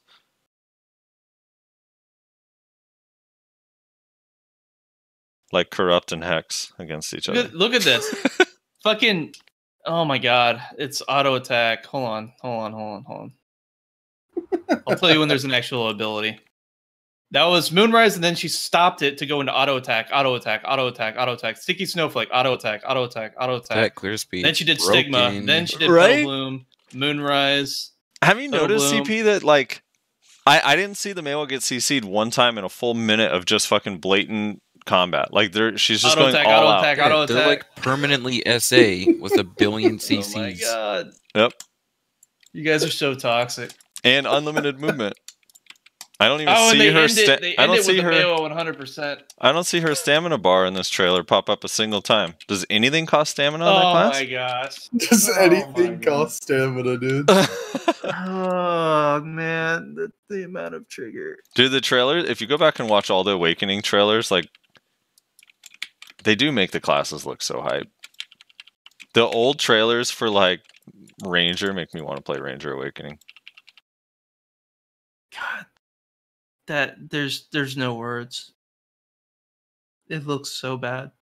You know, to be honest, on console, they probably are going to be using auto attacks quite a bit. Probably because they only have 8 skill slots. What are you gonna do with 8 Oof. skill slots? Oh my gosh. How do you even function? Oh my god. I actually was interested in playing Meiwa, like, early on. One of the reasons I didn't is because literally everyone played that shit when it was, like, super busted. Yeah, back in the day. When it was, back like, in the day, it was actually really Lakari, good. Vert, and Nayashe, and, like, and then just every other pleb in the world that just wanted to kill people with their 100%. Yeah. Well, she was actually, pretty viable as a flanker. She was actually one of the better flankers out there. We better stop saying was. Become your true self, a masochist. That's what it should say for the trailer. People whining about Sork constantly disappearing, but Maewa just constantly runs away. I don't know how anyone plays such a cowardly roadrunner like that. Life caption. Oh my gosh, so toxic. All right, so the worst class in the game is Striker, Meiwa, Musa, Sork. There's a long list, dude, of horrible. DK, Tamer. All these classes, their discords have exclaimed they are the worst. That that makes sense, especially the Sork one. I heard that class is actually pretty bad. Yeah. You just grab them. It's fine. Yeah, just like throw a CC at them, easy CC. Just press E. Storming Crows, super armor, you just grab them, dude. Easy enough. All right, moving on. Try boss events. You guys finished them all? I still have to do 2 more. I have to do the Peel of Yeah, I Fae, literally just finished it today. the kill one. Probably should do that. Yeah, I got all those done ASAP. Bought a bunch of costumes, slammed for pen, and that's where the money went. That sounds about right. Sounds like it went well. That's why you're on 50 stacks now, or 50 attempts, right? Yeah, 37, getting to 50. If it hits 50, I'll be so sad. Yeah, it would be too. Dude, what? So you just don't, you're not a fan of doing the whole, like, backup item thing?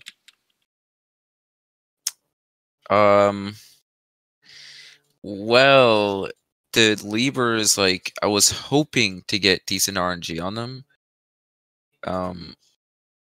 Because I wanted to enhance them, sell them, and then buy my distortion. But I'm too deep to go back now, so just slamming the Libras. Let's see. Is that your last armor? No, I'm already full pen armor. Oh, you're just switching from Begs to Libra or something? No, it was for profit, and it's not profitable anymore. Alright, I have a hard time feeling bad for you that you're smacking a fucking pen item on a 110 stack for profit. I mean, I've seen it happen, but I'm unlucky, I guess. I am never lucky, ever. Did I just hear that? Yeah, you did. Yep. 5 Vels, 2 Garmas, 2 pen 1 taps. Fuck, it's not luck, huh? Shit. What the hell do I have? Wouldn't it just be easier to cron to distortion attempts? Probably, but Jester there in your chat, I saw him do that, and it did not go very well at all. Oh, Yeah. couple $100 down the drain. yikes. Oh. not dollars. Well, yeah, I don't know. It's a 30% chance on your stack versus a I don't know, 3.9% chance or whatever it is. Yeah. I'm definitely regretting it, but like I said, I'm too deep to go back. I'm gonna keep slamming it till it goes. Man, that shit's scary. Like the idea of not getting any progress from it is what's so scary to me. That's why I always just did a backup, because I hate that feeling of like, man, I'm 20 attempts deep and I'm actually not closer. The next one still could just fail all the same. Jester's like, I don't want to talk about it. 100 question mark? Probably means 1,000. Sorry, Jester, I was trying to lowball for you.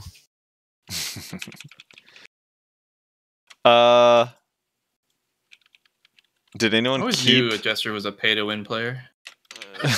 Did anyone keep their boss stuff from the event? No. The suppressed stuff? Yeah. Yeah, I'm wearing it. Well, yeah. Well, for obviously, if it was an upgrade, you're keeping it. But for people that it was not enough a direct upgrade Fucking toxic to their current gear, are they keeping it? I'm sorry, Rezlar.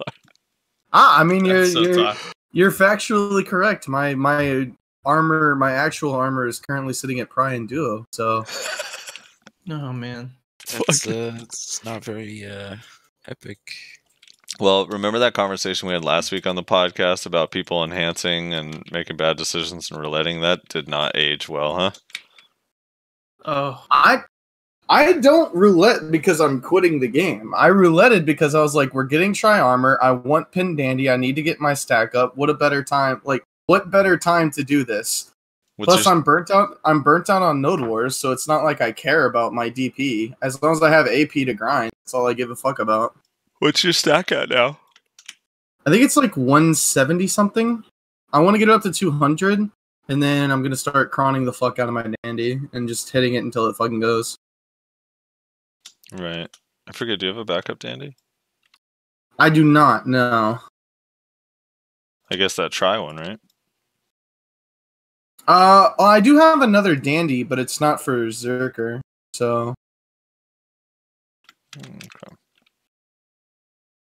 Tough life. The event is kind of cool. Everything's expensive right now, kind of. And rouletting in 2020.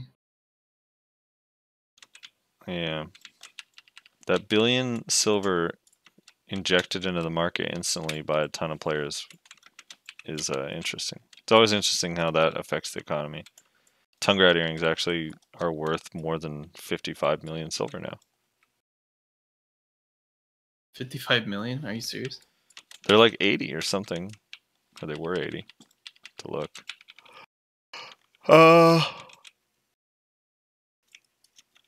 Shining Shakatu seals.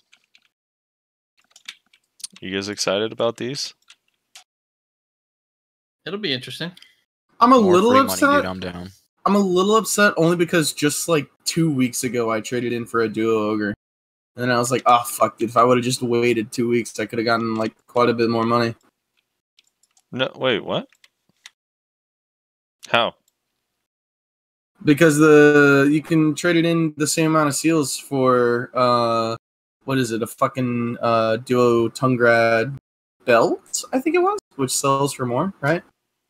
No, but with the but you have to use the new Shakatu seals. The old ones don't work for that. Oh, they didn't convert the old ones into the new ones? No, hell no, dude. That would be dope. That'd be pretty crazy. I have a lot of old ones still. No, they didn't do that. Okay. Yeah, no. So you'll be able to get your Tungrad belt in 10 months, dude. Yeah, right, dude. Let's see some of these rewards here. What is a gold bar box? You can exchange 10 for a gold bar box. Please don't do that, anybody. Wait, Grand Veer horse gear? Isn't that the really good gear? I think that's the second best, I think, right? Probably. Isn't Grand Veer the second best gear? Yeah, I think it's just behind Krogdala gear. Oh, okay. Krogdala is 50 seals. Choose one Krogdala horse gear for 50. Yeah. or a duo Granoa accessory. 100 seals for 100 stack. Ooh, the weapon coupons are a little cheaper with these. Only 120 for a weapon swap coupon. Dude, 120 gives you a Tri-Manos accessory of your choice. That's interesting. I don't know. Some of the stuff's on here is kind of cool. But it's just like, you're never going to have that many seals. It's going to take so long. They're probably only going to give us 10 a month. Probably. Oh well. I think that's about it. Unless there's anything anyone wanted to talk about. Shy got Rabam skills, 2 damage dealing ability ones. They're protected with no CC. They're ranged. They're both ranged, which is kind of interesting. And then their second one is a well, their level 56 one is a heal. That little bubble or ball. They drop this little ball, and it follows you around and heals you periodically and gives you a DP buff. And then, is it a DP buff or an accuracy buff? I forget. And then the opposite one that they can choose is an accuracy debuff and a DP debuff or some shit like that. That hits people. Yeah, it's kind of interesting. Make it a little better support. They sound kind of cool, especially since their bombs gives Shia a little more something to do. Yeah. Outside of that, that's about it. We're just waiting for Odalita. I need some Odalita news. I really want to grind there. And Star's End is so overcrowded. Secrea is starting to get overcrowded. I need more places to grind. Yeah, I guess that's it. So, comments? Rez, are you able to read the comments by chance? I can if you want me to. Yeah, that'd be awesome. Alrighty. I don't want to... I gotta give my throat a break. Wait, that sounds horrible, but... what have you been doing lately, dude? Corona, dude, alright? Corona. Yeah, I'm sure that's the reason. Corona. Sure. Is that her name? You know, the fuck? Oh, fuck, dude. I'm getting my ass handed to me in fucking Legends of Runeterra. Alright. Alright, so sort by new. Starting at the top. Yumi Nadai says, at least from my experience, the cool thing about BAMs was the need of a small party in order to do them, which encouraged players to find and interact with people. But at the same time, the quests involving BAMs weren't mandatory, so you could skip them. Regarding the monetization, I think having ADs interrupting... Oh, sorry, ADs. Ads. Sorry, I'm in league mindset right now.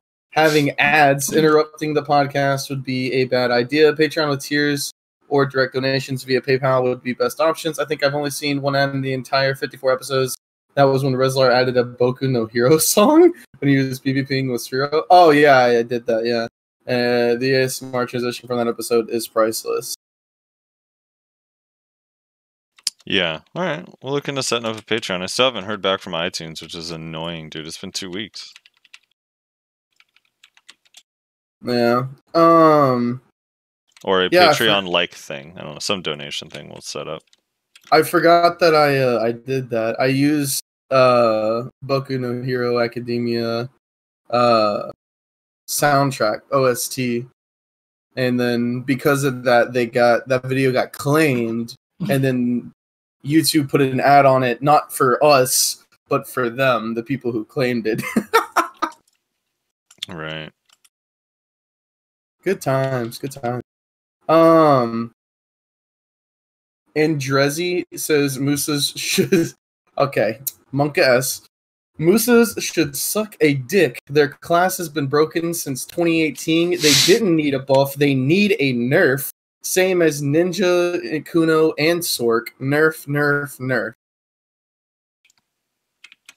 Thoughts? I don't know why Kuno always gets lumped in. It's not my class, I agree. Yeah, I'm with Nayashe on this one.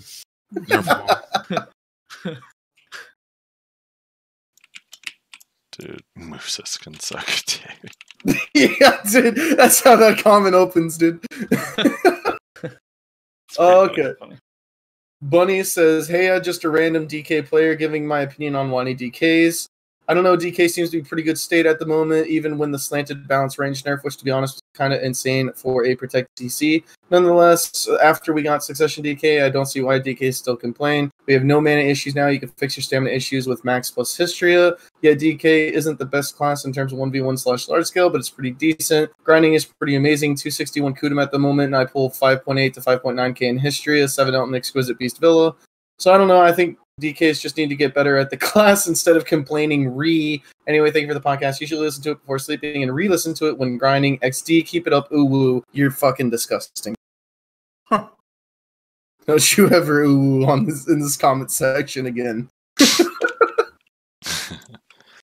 That is a bannable offense. It's a bannable offense. Also, before I forget, have you guys tried the Ultra Blood event? You haven't told me if it's worth yet. I keep asking you. It's definitely worth. Definitely worth. 100% worth. If you go with a group... Like, why? Well, why is it worth? If you go with a group and you each camp the door, which is just a separate door, and you finish the whole thing, it only takes like 10 or 15 minutes, and you get about 300 cronstones each. Really? Yeah. Damn. So definitely worth. And the mobs are like, they're one-shot mobs. So the only thing you really have to kill is a catapult will spawn, and you have to kill it so it doesn't kill your tower. But the mobs, like, they don't really hit you. They don't really do anything. They just run towards the tower, and they're all one-shottable. So you just sit at the doors, camping, spamming them, and killing them. And make sure your pets are on agile, and you just pick up all the loot, and you're good to go. And you also get gold bars, but it's not like super significant. You probably get like 20 million gold bars or something like that, but you do get a lot of cronstones. And a chance at pen blue gear. I don't know if that level gives you a thing. I actually don't think it does. Yeah, I don't think you get the box for that, but yeah. Unless guildies did higher levels after they did that one. Yeah, they probably kept going. Wow. Ultra Blood needs a buff. I mean, it needs two things. I think it needs a slight buff where the rewards were before were kind of nuts. Where they are now is not enough. But it also needs a... they need to randomize it more. So when you go and you don't know which waves you're getting and add a lot more waves and different mobs and shit. I think more people would do it. More than 0. Alright, Saito says, at 14 minutes, while I never expected my Reddit post to make a cameo in the Value Pack podcast. For why I did upload that, I was watching one certain post-nerf Succession Ninja dude, who I'm not going to name, and he was like, Succession Ninja is fine. Followed with him using Stealth 24/7 and delete people in 2 skills with 293 AP. Everyone just agreed Stealth, then hit and run is the way to play Succession Ninja because you're so immobile after using all cooldown. As in, the only choice you have is to target chase and run praying no one CCs you.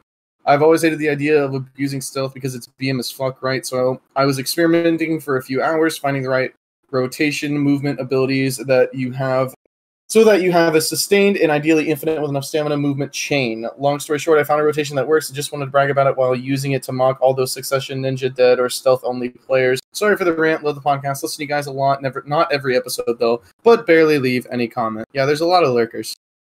Yeah. I think most people lurk. That was a great video, man. That was a great video, and it was, in context, was really funny. And it was made extra funny by the fact that Ninja Show 2 is like, none of this is even protected. You get CC'd out of all this. You do this, you're done. And it's like, yeah, I know, man. Well, welcome to every class.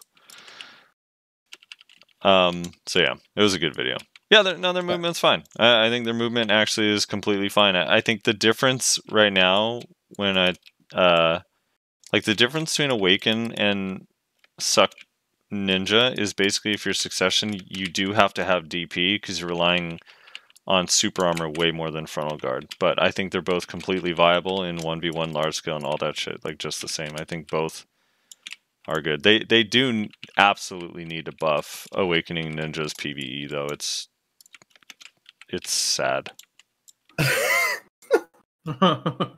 Sounds so depressed saying that. Dude, it's so funny. Like I was watching a video of like if you watch any of these Succession Ninja videos of like 270 Kudum or higher, it's just like at Stars in like 4,300 trash, 4,800, 4,600. Some are 5,000, and then you see like you go find a video of the Awakened Ninja with the same gear, and they're like 3,200. I think I can break 33. Okay. Maybe you should make a grind alt Meiwa, dude, since that class is busted. Right, Actually, dude? how is Meiwa at Starzone? Do you ever grind Starzone? Yeah, actually. Now that I hit relevant AP, I definitely tried out Stars, and it felt really good. Yeah. Do you like Starzone? Do you like that grind? Yeah, it's not bad. I'll go back. I'm just Dude, it's contested working as around. fuck right now. It's actually terrible. Well, I mean, I would have gone back today. Today I was gathering lion meat for my Valencia meals tomorrow. So I just I ran into a portal. It ended up being history, whatever.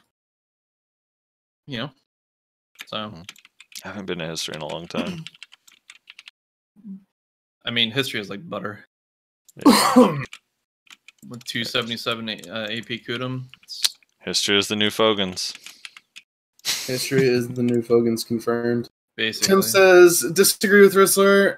If another player was already in the spot, why shouldn't you be the one to switch servers? I'm not surprised that when you tried to usurp their spot, they swapped to their main and killed you. It's not swapping to the main and killing me that's the issue. Like, if I had went in the rotation, killed him, he left, came back on his main, and then clapped me, I would have just left. It's the fact that his intention was to die to me multiple times on his character that had, like, much less gear to make me go negative karma and then come on his main in order to make me lose crystals. That's why he's a scumbag. Like, if you show up on if you're playing on an alt and then somebody kills you and you come on your main and you clap them, props to you. Like, you've earned the spot. But if you intentionally die to them so that they go negative karma, so that when you come on your main and kill them, that they lose crystals, now you're a scumbag. That's Right. the difference there. I think the confusion came with because you said, "Why don't you just leave?" Maybe that's why. I think because I also I went back when someone posted the comment and I heard it. I was like, "Oh yeah, what the fuck? Rezlar's so douchey here." But then it was like, I think you did. Maybe saying they should have left is the wrong thing, and they should have just come back on their main instantly and fought you or whatever. Well, yes and no.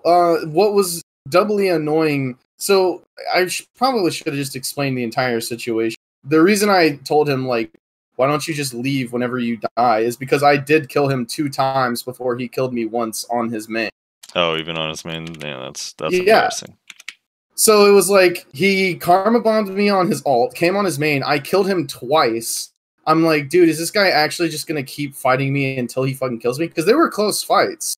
And then he finally killed me, and I lost my hoons. And I was like, alright, dude, whatever. Like, this kid's obviously just a fucking scumbag. Like, it's not like he came back on his main and, like, instantly, like, killed me. Right. That's why I said, like, why don't you leave? Like, you're not, you can't even kill me on your main. Why don't you just leave, basically? All right. Yeah, you definitely should have explained that. That changes kind of everything. How it sounded. Context. Yeah. That's but, that's the whole, like, I'm a PvP absolutist, basically.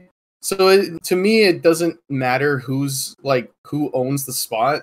If there are 2 people that want a spot, you PvP over it. Whoever wins gets the spot. Like, that's how I think the game should be. That's how I kind of, like, run it in my head. If people beat me in PvP, whether I'm there first or not, then I just leave. Because they earned it. They beat me. And that's how I've always played the game, because, I mean, that's how you had to play the game back in the day whenever you lost EXP from dying in PvP. Which is like, these fucking steamies would lose their goddamn minds if that happened today. But, like, you used to lose EXP just from dying in PvP. No offense, CP, you didn't mean that. Full offense if you're steamy. Fuck steamies. No, but, like, seriously, like, I don't know, it just, to me, it's like, this is a PvP game, man. Like, there's open world PvP for a reason. It's to settle things. Like, fight over it. If you lose, then sorry, that's the way the world works, man. Ignore the name. It says no DK changes yet. LOL. No. No DK changes yet. No idea. I don't know. I'm not sure what this is referring to. Maybe he's thinking about Awakening or something. Not sure. I can't remember. Sorry, man. I accidentally skipped a couple comments. Hold up, let's go. Weedy Sangner probably fucked that up. He says, Ninja Succession unplayable. Sea Ranger Awakening and Succession, please. It's very, very unplayable. He's laughing at the fact that people say Ninja Succession is unplayable. Yeah. I mean, that's what the Reddit post was. It was a joke. You're not supposed to laugh at them, dude. Yeah, you are. They can't help themselves. Small Dick Stole Your Girl says, accuracy on Musa is a joke. The skills most used below the belt, crosscut, backflow. These skills we use for SH rating all have super low accuracy on them. Against high evasion, they legit do 0 damage, but this is coming from a 297 AP Musa. Yes, we have blooming, which counters evasion and deletes evasion builds, but it's unprotected and lucky, bok, to use, and also will get you in trouble if you use it outside 1v1, stemming from being unprotected and having a slight delay animation / charge time. Also, our evasion passive is for melee only at 36 DP. Evasion range classes blow me up like I'm not even wearing armor. I think Musa is a good class and will never re-roll, but the way you talk about it seems off to me. Alright, here's my comment on that. If you weren't killing people that have evasion at 293 AP, you're not going to kill them at 297, so instead of spending 40 billion silver getting 4 AP, spend 40 billion silver getting your accuracy up. Problem solved. 293 with 25 more accuracy? Or drop down to 289. Use a Kudum. I also love when people try to, like, and this isn't like me calling this commenter out specifically, like, most everybody does this. Whenever a class has an ability that's like broken as fuck, like I see Zerkers do this Q buff all the time, they try and justify why it's actually not broken as fuck. So it's like, yeah, blooming counters evasion and it absolutely deletes evasion builds, but it's unprotected and clunky, and then you can't use it outside 1v1s because it's unprotected, and there's a slight delay and a charge time. It's like, alright, dude. Like, I mean, that's still true. Also, a nutty ability, though. Here's the thing: is like when a Musa does a proper combo on me, and I'm 358 DP with full evasion, I die. So the type of people that you're fighting that have so much evasion that you do, as you said, just using your words, quote, literally 0 damage, means either A, they're outgearing you, or B, your accuracy is really that bad, and you should not be getting more AP. You just need accuracy. Yeah.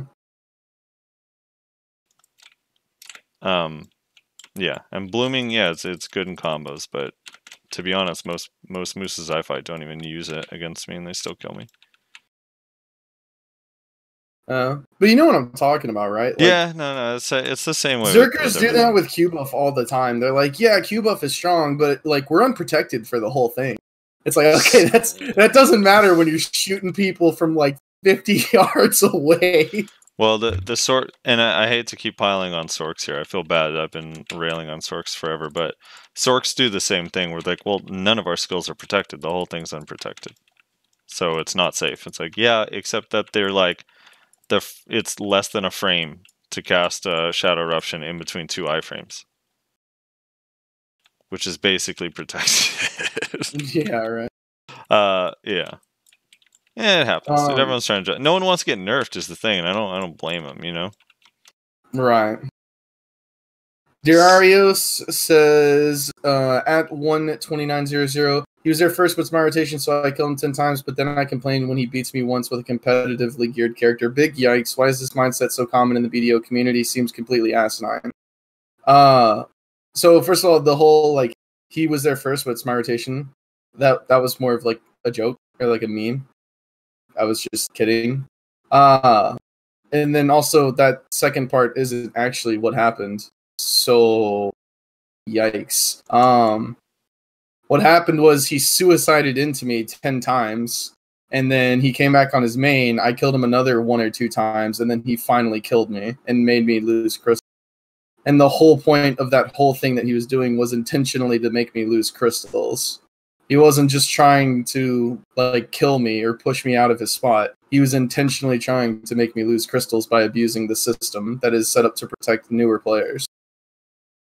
So that's the issue with that. Like, he's obviously not a newer player if he comes on a 285 AP archer. And like, he was a good archer too. Like, I mean, I'll call him a scumbag all day, but fact of the matter is he's a pretty good archer. He's not General Moores or anything. He's pretty good. So he's definitely not a new player, but he's abusing the mechanics that protect new players to keep his spot by making people who kill him lose crystals. And that's just kind of how that goes. And that's very common, unfortunately, in BDO. The karma system is very easily abused and is taken advantage of a lot. Breach. Breach. TP, you've been very quiet. Do you have anything to say about like karma system or anything like that? It's terrible, but I personally don't have that much trouble with it just because I spend most of my time on Arsha. So Right. if somebody's griefing, I'll just kill them and I don't get that penalty. Right, you don't lose karma. Yeah. Yeah, my issue with Arsha is like there's almost too much PvP on Arsha. Like every time I go on Arsha, like I can't grind for more than like 20 minutes without having to fight someone for like 10 minutes. I'm like, Jesus Christ, dude, this is like insane. I don't know, maybe I'm just at the wrong spots, but it seriously gets old. Yeah, it just depends on what time you're grinding at, and I mean sometimes your class makes a difference. Like if somebody sees you're on a, I don't know, what's a really bad 1v1 class? If they're a ninja and they run up and see a Zerker, they're probably going to try to take your spot. If they're a ninja, they run up and see another ninja or a Kuno or a Sork, they're probably like, hey, what time are you going to be done? Yeah, right. There's a lot of other factors as well. I think if we get Odalita and those two new grind spots, the Pirates one and the Bloody Monastery, will help a little bit with spreading people on Arsha out. Because right now, yeah, it's getting more and more crowded everywhere on Arsha, so it's getting tougher and tougher to find a grind spot. Yeah. Hadouken OCX says, I was a Mystic for years. I was always in the top 10 Mystic players in KR and EU. Today I can't handle the shit balance patches anymore. They are not balance changes. They don't know what they do. And people that, I think it's supposed to say that, say Mystic is balanced and good in Node War and PvP are seriously I think that's supposed to say brain dead. Or just haters and bad players. So I had today to reroll back on my really, really old Sork, my first character in Black Desert Online. I didn't play Sork since December 2014. And yes, December 20... Oh, yeah, KR. Yeah, that would have been... KR would have been out for a while by then. And yes, I played Sork way back in KR December 2014, then in 2016 in EU. I'm sick. I seriously feel sick, but I had to do it. I sold all my pinned weapons and all the Mystic stuff, and now I'm a Sork. Because Cacao Games killed my favorite class of all time. Rest in peace, darling Mystic. You will be loved always. Oh, by the way, Frosty, Rezlar, keep up the good work. Glad to hear you guys are now on Spotify. Love it. I'm with you, man. I'm with you. Mystic to me, when it's good, feels so fun. It has some of the best animations in the game. The theme is cool. The sound effects are cool. The dragon is cool. I like that it's water. The skills are fun. The class feels fluid, like the way it moves and stuff, but just balance-wise, because it's unplayable, like you just can't. It's just not viable. And its gear doesn't even help is the thing, because normally it's like, well, yeah, it's rough balance-wise, but once you get to this DP, like it starts becoming really good. Like, no, not on Mystic. Yeah. Mystics have it rough right now. It's kind of like right after the CC changes for Warrior. Or it's like they were really high, and then it was like all of a sudden they were really low. It's like, oh god, what happened? Dude, also, and not to throw Striker under the bus a little bit more, CP, because I know and not to kick you while you're down, but you guys still have frontal on Twisted Collision. But he will. It actually triggers me that Mystic doesn't. And in the patch again, They said that they removed the stiffness from Crouching Wolf on Striker with 3 stacks, which they removed from Mystic like 7 months ago. It's still not removed, even though it's now been in the patch notes twice. Yeah, a lot of people miss that for some reason. Like, I'm actually not too sure why it still stiffs, but... I mean, I don't even really care that it does. It's like, just give the Mystic one back, dude. Oh, it's just so dumb, dude. Poor Mystic. Yeah, Poor Frosty needs Mystic. to get triple stuns for the Mystic. Yeah, it's true. When are we getting a new intro, by the way, Riz? I dude, told you. the music thing's gonna be fucking halted because we can't meet. We can't. Oh my god! No, it is. Yeah, we can't meet with the mixer, like any of that stuff. So it's like kind of way slowed down. We're still trying our best to get the first mix of the first song out, but it just got made a lot more difficult. So I'll keep you posted on it. I think maybe we'll still get this first mix, but I just don't know if it'll be mastered and stuff. We'll see. Yeah, it's kind of rough because of everything. It's like, and also because everything costs money, and now that a lot of us aren't working or whatever, it's going to be a little bit harder to just have a bunch of extra money. Right. So we'll see. We'll see. I'll keep you posted on it. Yeah. I don't know. Fuck. I forgot about that. That sucks. Have to figure it out. Alright, Clayton Alexander says, balanced Musa here. Yes, I'm first to say overall, Musa is a good balanced class for the most part with a lot of upside and decent toolkit overall. Having said that, Musa damage in in-game PvE specifically is really bad. Musas will work very hard to get rather low trash numbers in Sakurai and history especially. They do fairly well at Stars In with the ability to spam down attacks. Their accuracy is fairly low as well. I can't complain about Musa overall. It has a lot of great things in overall is in a good state, but objectively, the high-end damage is pretty awful. Usually it is fine in PvP. There are some rather large issues in the in-game PvE, and as a Musa, you just have to accept lower numbers. Comment 2 out of 2. However, out of all of Musa's Awakening abilities, I would consider Crust Crusher to be fine. If anything, I would buff Crosscut, maybe Backflow, and Moose's E-buff is objectively the weakest in the game. Give us some accuracy, please. The only thing, I mean, maybe accuracy. I'm with you on your E-buff. Needs to be fixed, for sure. 100% I empathize with you. Sympathize with you, whatever. And the other thing is, I sent him, as you can see in the comments there, a couple of videos. Mm-hmm. This notion that Moose's endgame PV is bad is not quite true. Yeah, you're not a warrior or a succession. You're not succession warrior, succession sork, but your PV is not bad at endgame, man. It's just not. Was that succession or awakening? Awakening. He said, I think he meant awakening, but I sent him some awakening videos where they literally pull above average numbers compared to the rest of the classes in awakening at all the high end spots. So it's like, yeah. I don't know what people's standards are for good. I don't know. I actually have no idea where that comes from. They have to be on par with Succession Warrior. Basically a feel out kind of thing. Yeah, I mean, I don't disagree that maybe you guys probably have to press more buttons and stuff, but man, like, you compare Musa Awakening to some of the actual bad classes in Awakening, like a Striker or a Ninja. Meiwa's Awakening PV is not bad, dude. Stop. I was just talking about Awakening for PvP, but yeah. Oh, okay. No, I'm talking about PvE specifically. Like, dude, I mean, man, Striker's been suffering for a minute. They even got pretend buffs, so it's worse because they got teased, you know? Well, we just got pretend buffs for PvP for Meiwa this week, so I feel you. Dude, I'm scared that with the pretend buffs on, like, Striker, they'll say, okay, we buffed it, and move on to the next class and fucking forget about it. Yeah, that's exactly how I feel about the Meiwa Awakening buffs this week. However, I think, like the ones in Global Lab, I think that they're kind of, like, prepping for something. So, hopefully my fears are not realized. Yeah. Zero H says that gatekeeper-esque thing is kind of like how Mutant Ogre was originally used to be a fun experience, but since it's not worth the time, no one does it anymore. I agree with Nayashe. One day Frosty will play Meiwa against a Ninja Sorkuno and realize what asthma feels like.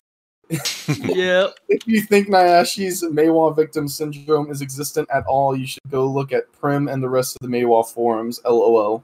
Dude, go watch Sammy play as Meiwa against the average Ninja Kuno Sork. He's not even generally considered the most optimistic Meiwa out there. Dude, you used to be to me. I actually felt that way too. I was like, dude, Nayashe fucking makes it work, and he doesn't complain. But just I feel like consoles changed you ever since you re-rolled to PS4. Consoles Oh my changed you. god. I guess if you thought Meiwa was bad, try Meiwa with only 8 skills. Jesus. 8 skills and 30 frames per second. Yeah, and chase counts as 2 of them because you have to hotkey the They don't have iframe chase chase. cancel. They don't have chase cancel. Yeah, a lot of the cancels in console aren't there for obvious reasons. I guess. I just don't know how you function. I know. I feel bad for console, man, because I can't recommend it to anybody. I just don't think console's worth Yeah. playing. I think if you played console, like it sucks if you already are super geared and spent time and money, but if you're newer to it and like I don't know, it's cool that they merged so the community's bigger, but man, I would recommend playing the PC version over it. It's just the experience is just so much better. Oh man, this is a first. Keswick in my chat said, "I'm over here in the Debbie Downer Baywa Club. Please give me your optimism and gear. I've never had someone ask me for my gear. It's a first." Yeah, right. Just give me your gear, thanks. No, I'll take your distortion. Dude, fuck I that. had a That's friend mine. the other day ask me if he should play BDO Mobile. I was like, no. Kinda? I mean, it's not bad. I don't like it. I mean, it's just I don't dislike it or just I'm not discouraging anyone from playing. I don't like controls, like complex controls on a phone feel awful to me. Yeah. It's just weird because this is a guy who played BDO on PC like a long time ago, but he quit. And so just randomly asked me one day, should I play Black Desert Mobile? I was like, no, the fuck? Musassin says, also, I like the way y'all dismissed my whole comment. Granted, I do agree the cooldown nerf wasn't applied. I'm not inflexible in that I can't take correction when stuff changes in regard to Rezlar's statement to my comment. I have alts for every class, but Musa is what I PvP/PvE with since OCT October? Why'd you capitalize all 3 letters? October 2018. Nerf or buff, still going to play the class. I have 0 intentions of playing other classes as a main or doing Flair of the Month reroll. So yeah, I was partly, if not wrong, with my previous statement based off the information I was given. I would have appreciated it more if you read my whole statement about why I think that nerf was bad versus you picking out lines and going off of it. In fairness, I wasn't trying to like nitpick certain lines. I was just trying things that I had rebuttals to and also to save time because the last week we had like 54 comments and a lot of them were 4 paragraphs, so I just couldn't read all of them. Yeah, but if you want to put a TLDR to, you know, I'm happy to read thoughts. that and rebut that in the future. Yeah, if people write essays, please write TLDRs because, like, this week it's not so bad because there's only 30 comments, but, like, last week, like Frosty said, we had, like, 50-something. At that point, reading every person's essay on why they think their class is bad is, like, really, it takes so long. I'm assuming this says queso. It's KASO. So I think that says queso, or maybe quasso. I don't know. Says, Rezlar, you give Critical way too much credit. He's a good ranger, but not that great. The guy I train with from the best ranger beat Critical using tri-boss gear 240 AP. He even beat Rylock. The class is fun. It does have a high skill wall. You have a lot of good tools at your disposal. I'm still saying that Ranger is weak. You just have to put in double the effort to win in comparison to most classes. Anyway, I give up on trying to explain myself. I'm being just like Meiwa. They do have high damage, like I argued last week. Here he goes. But I didn't mention that I agree with Nayashe. The state of Meiwa is really bad. The balance aspect of this game is hogwash. And then he commented as well, update, my buddy dueled a full pin, best in slot, everything, stars and accessories as well. Succession Ranger from Ingenium and 110-2, 320 AP literally breaks my SA into shotguns. I can win 1 and die 20 times after by getting shotgun death because I can't sustain SA trades against it. Only way to fight that is to exploit EES and keep distance, but that's no fun. Just saying it's Rangers like that puts a bad name on Rangers and makes everyone think Rangers are overpowered. When you guys talk about Time Bomb, you're talking about a Ranger with over 300 AP. So just think about that for a second. Maybe you might be right. Rangers are only good depending on the new Ranger Discord trend, gear equals skill. All right. Hold on. This is another peeve of mine. Time Bomb was considered one of the best Rangers long before he was 300 AP. So long before he was 300 AP, he was considered one of the best Rangers. Like, I'm not going to discredit, as toxic as Time Bomb may be, I'm not going to discredit like how good he is because now he has 300 AP, because literally the point of this game is building your gear up. So yeah, no. Time Bomb made Ranger look really good way before he was killing people with 2 or 3 skills. I promise you. That's all. I agree. Yeah, no, Ranger. Also, Ranger's one of those ones. Like I wish it would get buffs. In ways that I don't generally agree with the consensus of how Rangers feel they should be buffed, personally, but I do think they should get buffs. Interesting buffs to make them fun and more exciting to play. But yeah, no, Time Bomb. I just don't think Rangers like. It's a hard class to play and to be good at, but I do think if you are really good, you can do okay with it. It's not like it's an unplayable class. mm-hmm. That's all. I think that's all Rezlar really meant too. I don't think he was saying Rangers are OP. Yeah. Well, like the whole reason I brought up Critical, like you say he's a good Ranger, but he's not that great. But he is. Like he's a really, really good Ranger. Like he's one of the best. I mean, granted that might be because there's not a ton of them out there. I don't know. Maybe if everyone played Ranger, there'd be people who surpassed him. But he is like a really fucking good Ranger. Does that mean he wins every fight? No. Does that mean he's the best Ranger on the server? No. But he's like really fucking good, man. Like you can't deny that. It's just not a thing.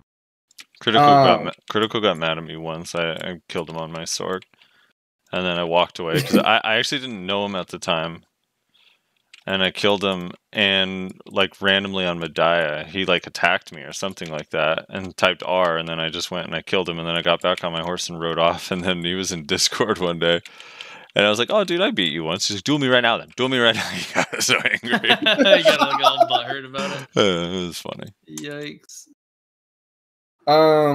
Justin Campbell says you guys make a really good point about the fail stacks. I agree. It would be more rewarding if we failed. CP, do you have any thoughts about that? Oh, for accessories. Yeah.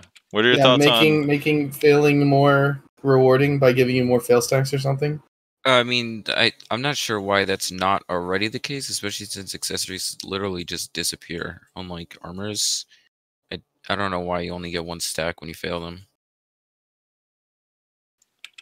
So they can point and laugh at us, dude, from their offices in Seoul. Basically. I really think the only reason the system is set up like that is to delay people getting, like, literally hard cap. Yeah, it might be... I feel the exact same way about Kafris, by the way. I think the only reason they introduced Kafris to the game was to prevent people from getting hard cap. Basically. Right. And then the Camel GM went and did it anyway. Yeah, right. What is he? I think isn't he like 309, 409 or something? He's like some crazy gear. Insane. So he's the only one in his party that can handle Ash Force, is that what you're saying? Yeah, right. He's the only person out there grinding Ash Force. Or sorry, not him, it's Pinoy. Sorry. It's not actually him, he doesn't play the game. He was streaming himself grinding Ash Force like the last few days. I think he's trying to get a Pendeb Reckoner, because I don't know, once you're full C20, what else do you get? Yeah, right. That would be crazy, though, man. Different kinds. He should fill up every single stable with Doom horses. That should be his next goal. We have someone in our guild that's like that. She got a bunch of fucking T9 horses and sold them, and then she also one-tapped an Ogre Ring at like 125 stacks to pen. Really? Yeah. To pen? Jesus. To pen, dude. To fucking pen. pen. Oh my god. I'm not gonna name names. She's a super cool person, but goddamn, she RNG carried. Austin Lassiter says, I want what Frosty is smoking. Only Red Desert had 2 entries. Black Desert had 1 entry. Now Black Desert has 2 entries, and Red still has the same 2. I actually have been seeing Black Desert get camped easier now with the new second entrance. That opening now gives Red Desert an easier way to fire inside the entry. I wish they would just clone the map like StarCraft 2 and make each side a mirror. They would instantly have 2 maps in the pool if they did this and eliminate spawn advantage. I mean, the other thing too is I just wish there was a. First of all, I ain't smoking nothing. All right, I was saying they both have 2 entrances. No, he's saying that before. He's saying that before. Red had 2 before. Right. He's saying it had 2, but I mean, I think I was only saying last week that they both have 2 currently. No, you were saying that they both had 1, and then they added an entrance to both sides. Right. But my end point was just they both have 2 entrances right now. So, but I think, I mean, I hate the whole spawn camping thing anyway. Like, it doesn't seem that hard to make it not a thing. Like, just put like a barrier or some. I don't know. Like, there's got to be a way to like. I don't know. It's make the whole thing. You know what they thing is just silly. You know what they could do? Just make the whole thing. Make the whole RBF bigger, like 30% bigger, and put a second tower, and you random spawn at one of the 2 towers on each side. So that way, there's no way to spawn camp both. They would need to do something like that because even if there was a barrier, as soon as you leave the barrier, you just you would still die. No, I thought about that right after I said it. I wish I hadn't said it. I want to go back in time and delete that thought. That was a bad idea. But a second tower would be cool. Like if both black and red desert had 2 towers that spawn like not even close to each other, so you can like pop out of one and then just like go regroup with your friends, and they can camp one or the other, but it's like really hard to camp both. I just don't get why they took out the spawn protection buff at the fucking knees. Like, they reduced it so much, by the time I actually get out into combat, I have like 2 seconds left on it. I'm like, dude, what the fuck? It used to be 30 seconds, now it's 12. It probably needs to be like 15 or 18. 15 to 20, like somewhere in that range.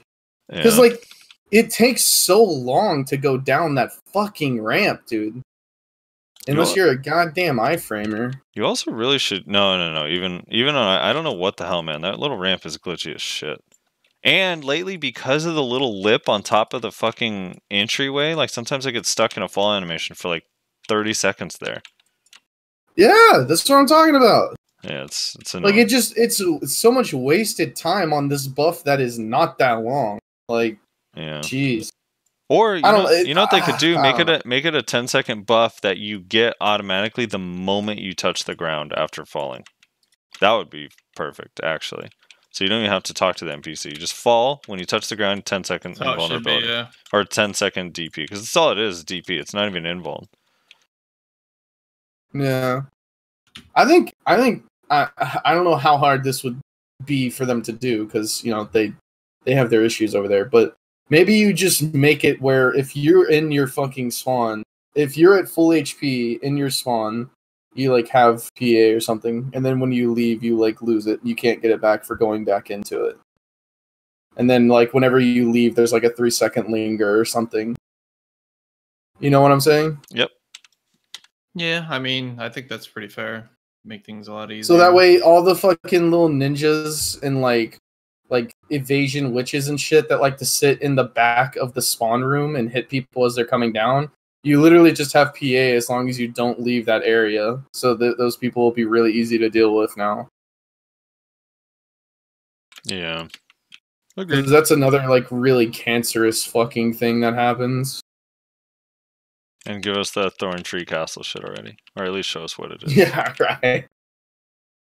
Queso, I don't know how to say your name. Rezlar, try playing a trial ranger. No. And check and see if you get one shot by Bloom or not. I'm not complaining, by the way. I love where current ranger game is currently.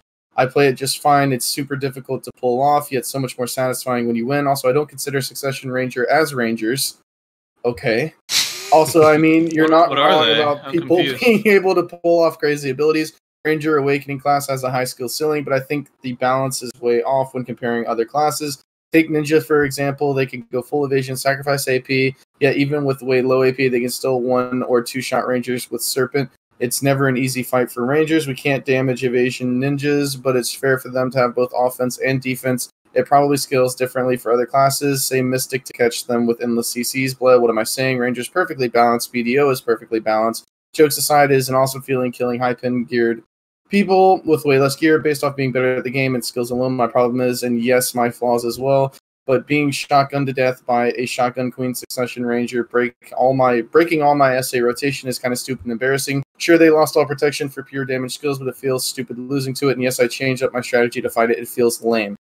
I do not. This is like we're gonna go back to, I think Frosty said last week. Why do people feel the need to always compare themselves to like the most oppressive shit? Yeah, it like always goes there. People complain about their PvE and say, well, it's not as good as Succession Warrior. Like, yeah, because Succession Warrior is fucking insane. No one is saying it's okay for a ninja to slap on a green evasion offhand and still be able to one combo people easily at fucking 230 AP. Yeah. Like, everyone agrees that's like absolutely retarded. Like, there's no way they should be able to do that.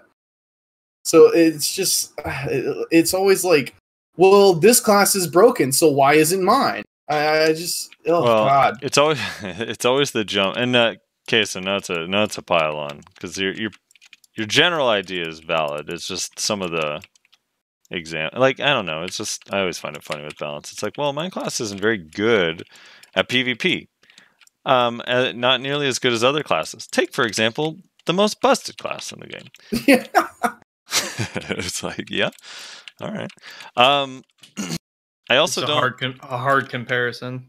I'm just like, I'm losing over time, and again, cases not just because of you specifically, it's just because of how often I hear it. I'm starting to lose sympathy for those who are dying to people with evasion offhands in one skill. I really do think that says way more about your gear than theirs. If you're dying to I feel like most people who say one skill actually mean one combo. Maybe, but like I can assure you right now, if you take a ninja with the exact same gear score that I have, and they put on an evasion offhand, they are going to literally do nothing to me. And then the same, like if they're like lower, the problem again that I've been saying this forever. I'm campaigning this super hard. Everyone has front loaded so heavily on AP that it's so vastly disproportionate to the DP that everyone has, and I understand because PV or AP affects both PvE and PvP way more, but it's to the point where you have to just accept that if you get to 281 AP or 285 AP and your next move is to spend 20 billion silver on AP, you're accepting the fact that you're going to continue dying to everyone else that's 290 AP in one or two skills. That's the choice you've made. End rant. I think that's fair. Yeah, I mean, I'm not even saying it's perfectly balanced, but I am telling you can mitigate being one shot by a green evasion offhand ninja. Yeah.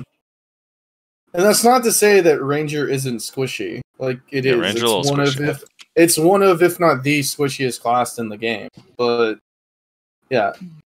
I don't know. That matchup is hard as fuck too for Rangers. Like, that particular matchup is like a nightmare. Like, if you're a ninja, you feel pretty damn good going against a Ranger in both Succession or Awakening.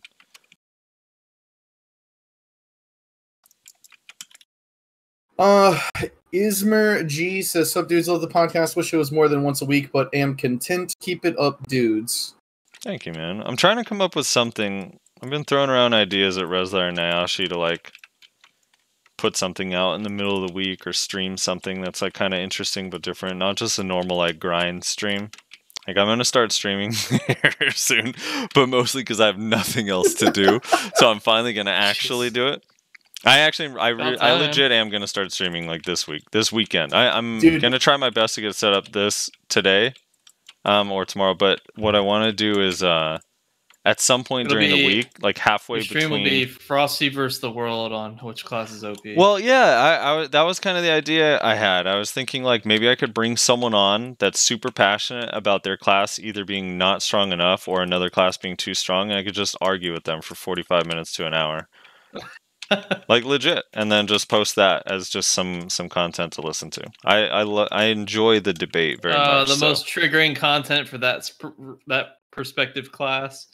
Yeah. Oh my gosh. Yep. But it'll be a fun ask.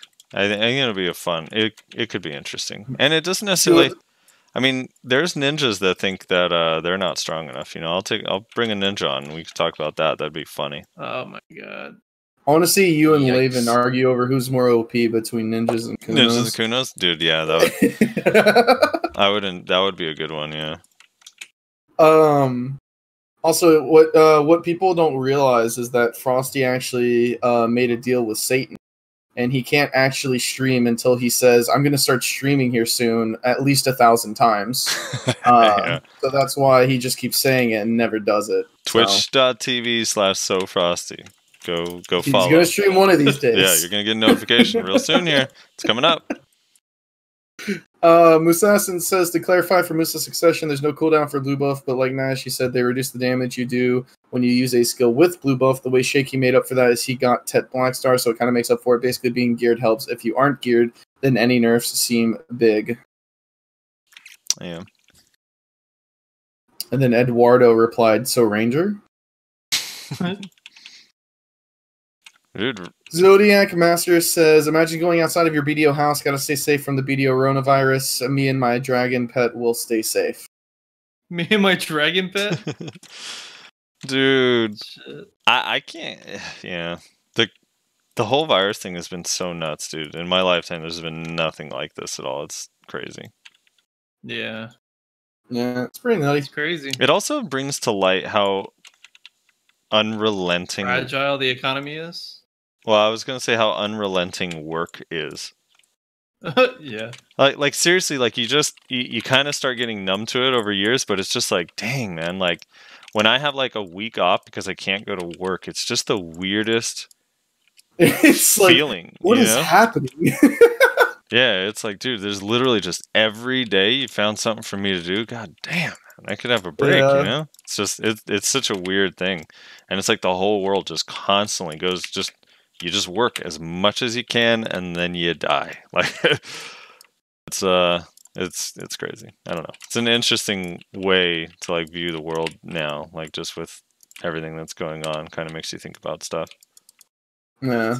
And real talk for just a second. Like, let's take 1 second to actually just get out of memes and BDO for a second. Make sure you're staying safe and being responsible as best you can.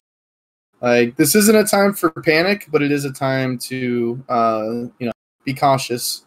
So, if you have the ability to, try and stay safe. Make sure that you're washing your hands and, just staying clean generally. If you think you might have it, if you have symptoms like a fever, a dry cough, shortness of breath, if you have the symptoms, go get yourself tested immediately and then go from there. Just take proper precautions. But don't be hoarding toilet paper like some fucking asshole.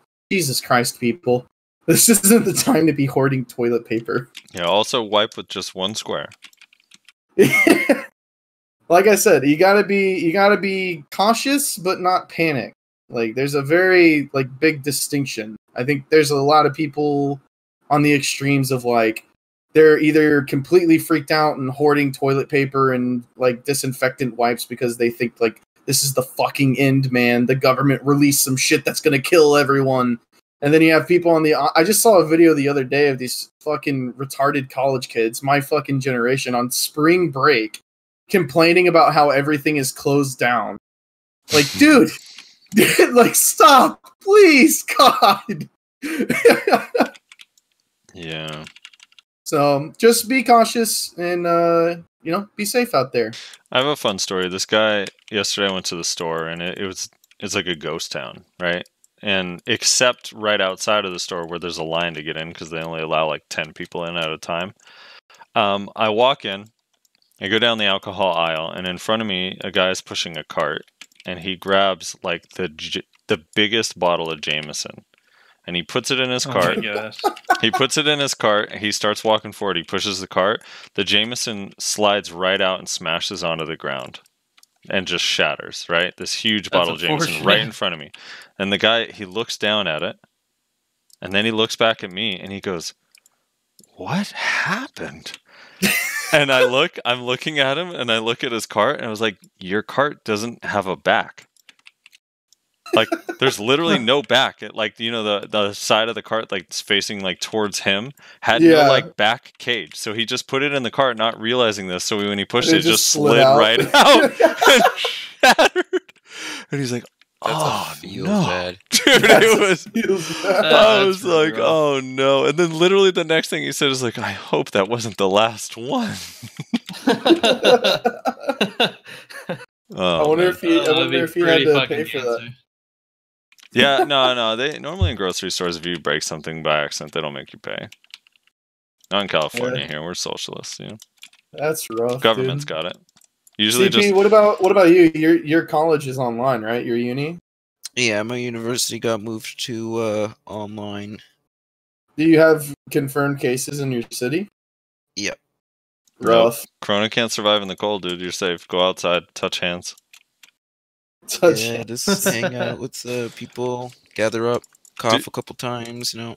Dude, I heard someone say that about in Texas. Someone said like, No, "Oh, what? they can't get it in Texas because it can't survive in the hot climate." I was like, "You're an idiot."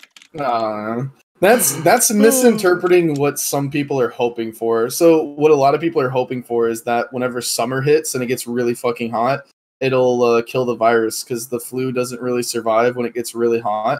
So people are hoping like maybe this will be like the flu, and when it gets really fucking hot, then it'll die off a little bit. But we have no idea if that's actually going to happen or not, as far as I'm aware, and I've been paying pretty close attention to it. So, but yeah. Anyway, yeah. Stay safe. Don't let Corona Chan get you. And even if Corona Chan does get you, unless you are extremely old or have pre-existing conditions, your symptoms will probably only be mild. The important thing is to just self-quarantine so that you don't infect other people who will get very serious symptoms and possibly end up dying.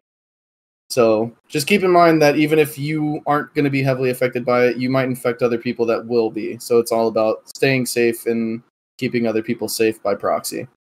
Sebastian Lerma Lopez.